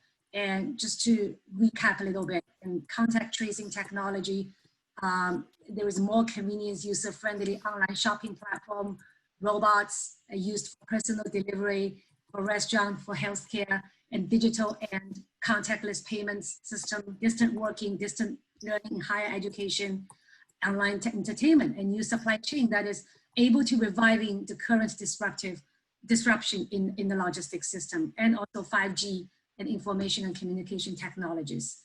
So to summarize it all, opportunities are there, and it's endless and tremendous. And for those of you that who dare to face the challenge to make the change, I think the future world is ours. I want to say that I don't want this meeting be our only encounter that you have with NECINA. And I want you to hang around with us for many years to come. And you can join our technology conferences and to learn about where the technology is going post-COVID-19 and where they are and how you possibly be part of it and be part of the effort that will shape the world. And you can also join our NECINA lab sessions and where small groups of technology geeks get together to learn in-depth specific skills in the software or hardware. And you can join our NECINA Entrepreneurship Workshop, which we call the NECINA Entrepreneurship Workshop, which we are reviving this year. And we will have an innovation challenge that specifically target innovation post-COVID-19. Welcome to join. Or perhaps you can have your high school children be part of the YES program. And you just heard the amazing winning teams do the presentation. I'm sure this will be a thrill experience for them. And maybe not for them, and not everybody graduating from the program will become an entrepreneur in the future, but this for sure will instill and stimulate their innovation spirit and open the box of imagination for them. And you can also come to attend our career conference and you will meet mentors in your industry or occupation and get a mock interview, and can also attend our leadership program seminars, learn a few tips for steering your career objective to the higher level. Or you can simply join us as a volunteer officer, contributing your time and expertise. And at the same time, you will benefit from NECINA's collective intellectual and rich resources and extensive networks. I joined NECINA approximately 7 or 8 years ago. I started with as a junior officer in the sponsorship development field. And very soon I'm finding myself doing a little bit everything. Visit the venue, organizing the events, design the conferences, reaching out and pitch sponsors and invite speakers, coordinate event logistics, write marketing material, facilitate workshops and seminars. And there are always targets to reach, and the projects to complete and the progress to make. But I want to say that NECINA is not for everyone. It is for certain people. And for people who are self-motivated, for people who always have a curious mind, and for people who are relentless learners, and for people who want to do better at their jobs, and for people who want to improve their skills, and for people who want to start their own business, and for people who want to give. So I'm very privileged to be part of the leadership team at NECINA, and what I care about most is to continue creating and the benefit and the value to our members, sponsors, and the partners throughout our programs and events. I want our people and the programs to reflect the world, and we all participating in it, and to make NECINA a perpetual platform for generations to learn things, develop skills, exchange ideas, and make friends. So come join NECINA. I'm sure I will see you around. Thank you. Okay, great. Thank you so much, Connie. Yeah, thank you. Really appreciate that. And good luck. And I'm looking forward to working with you and working with all the NECINA officers and volunteers in the next year. And we're looking forward to another great year. Now we know how to do online virtual meeting. It's a great, yeah, it's a great one. So, so the official meeting of 2020 NECINA annual conference adjourns now. But we are going to continue open our chat room, and also we are going to have a social networking event. We have a team led by Connie, and you guys going to take over. Still use the same Zoom room, and then everybody can hang out together and then have a great time. Party begins. Thank you. So Connie, you guys can take over.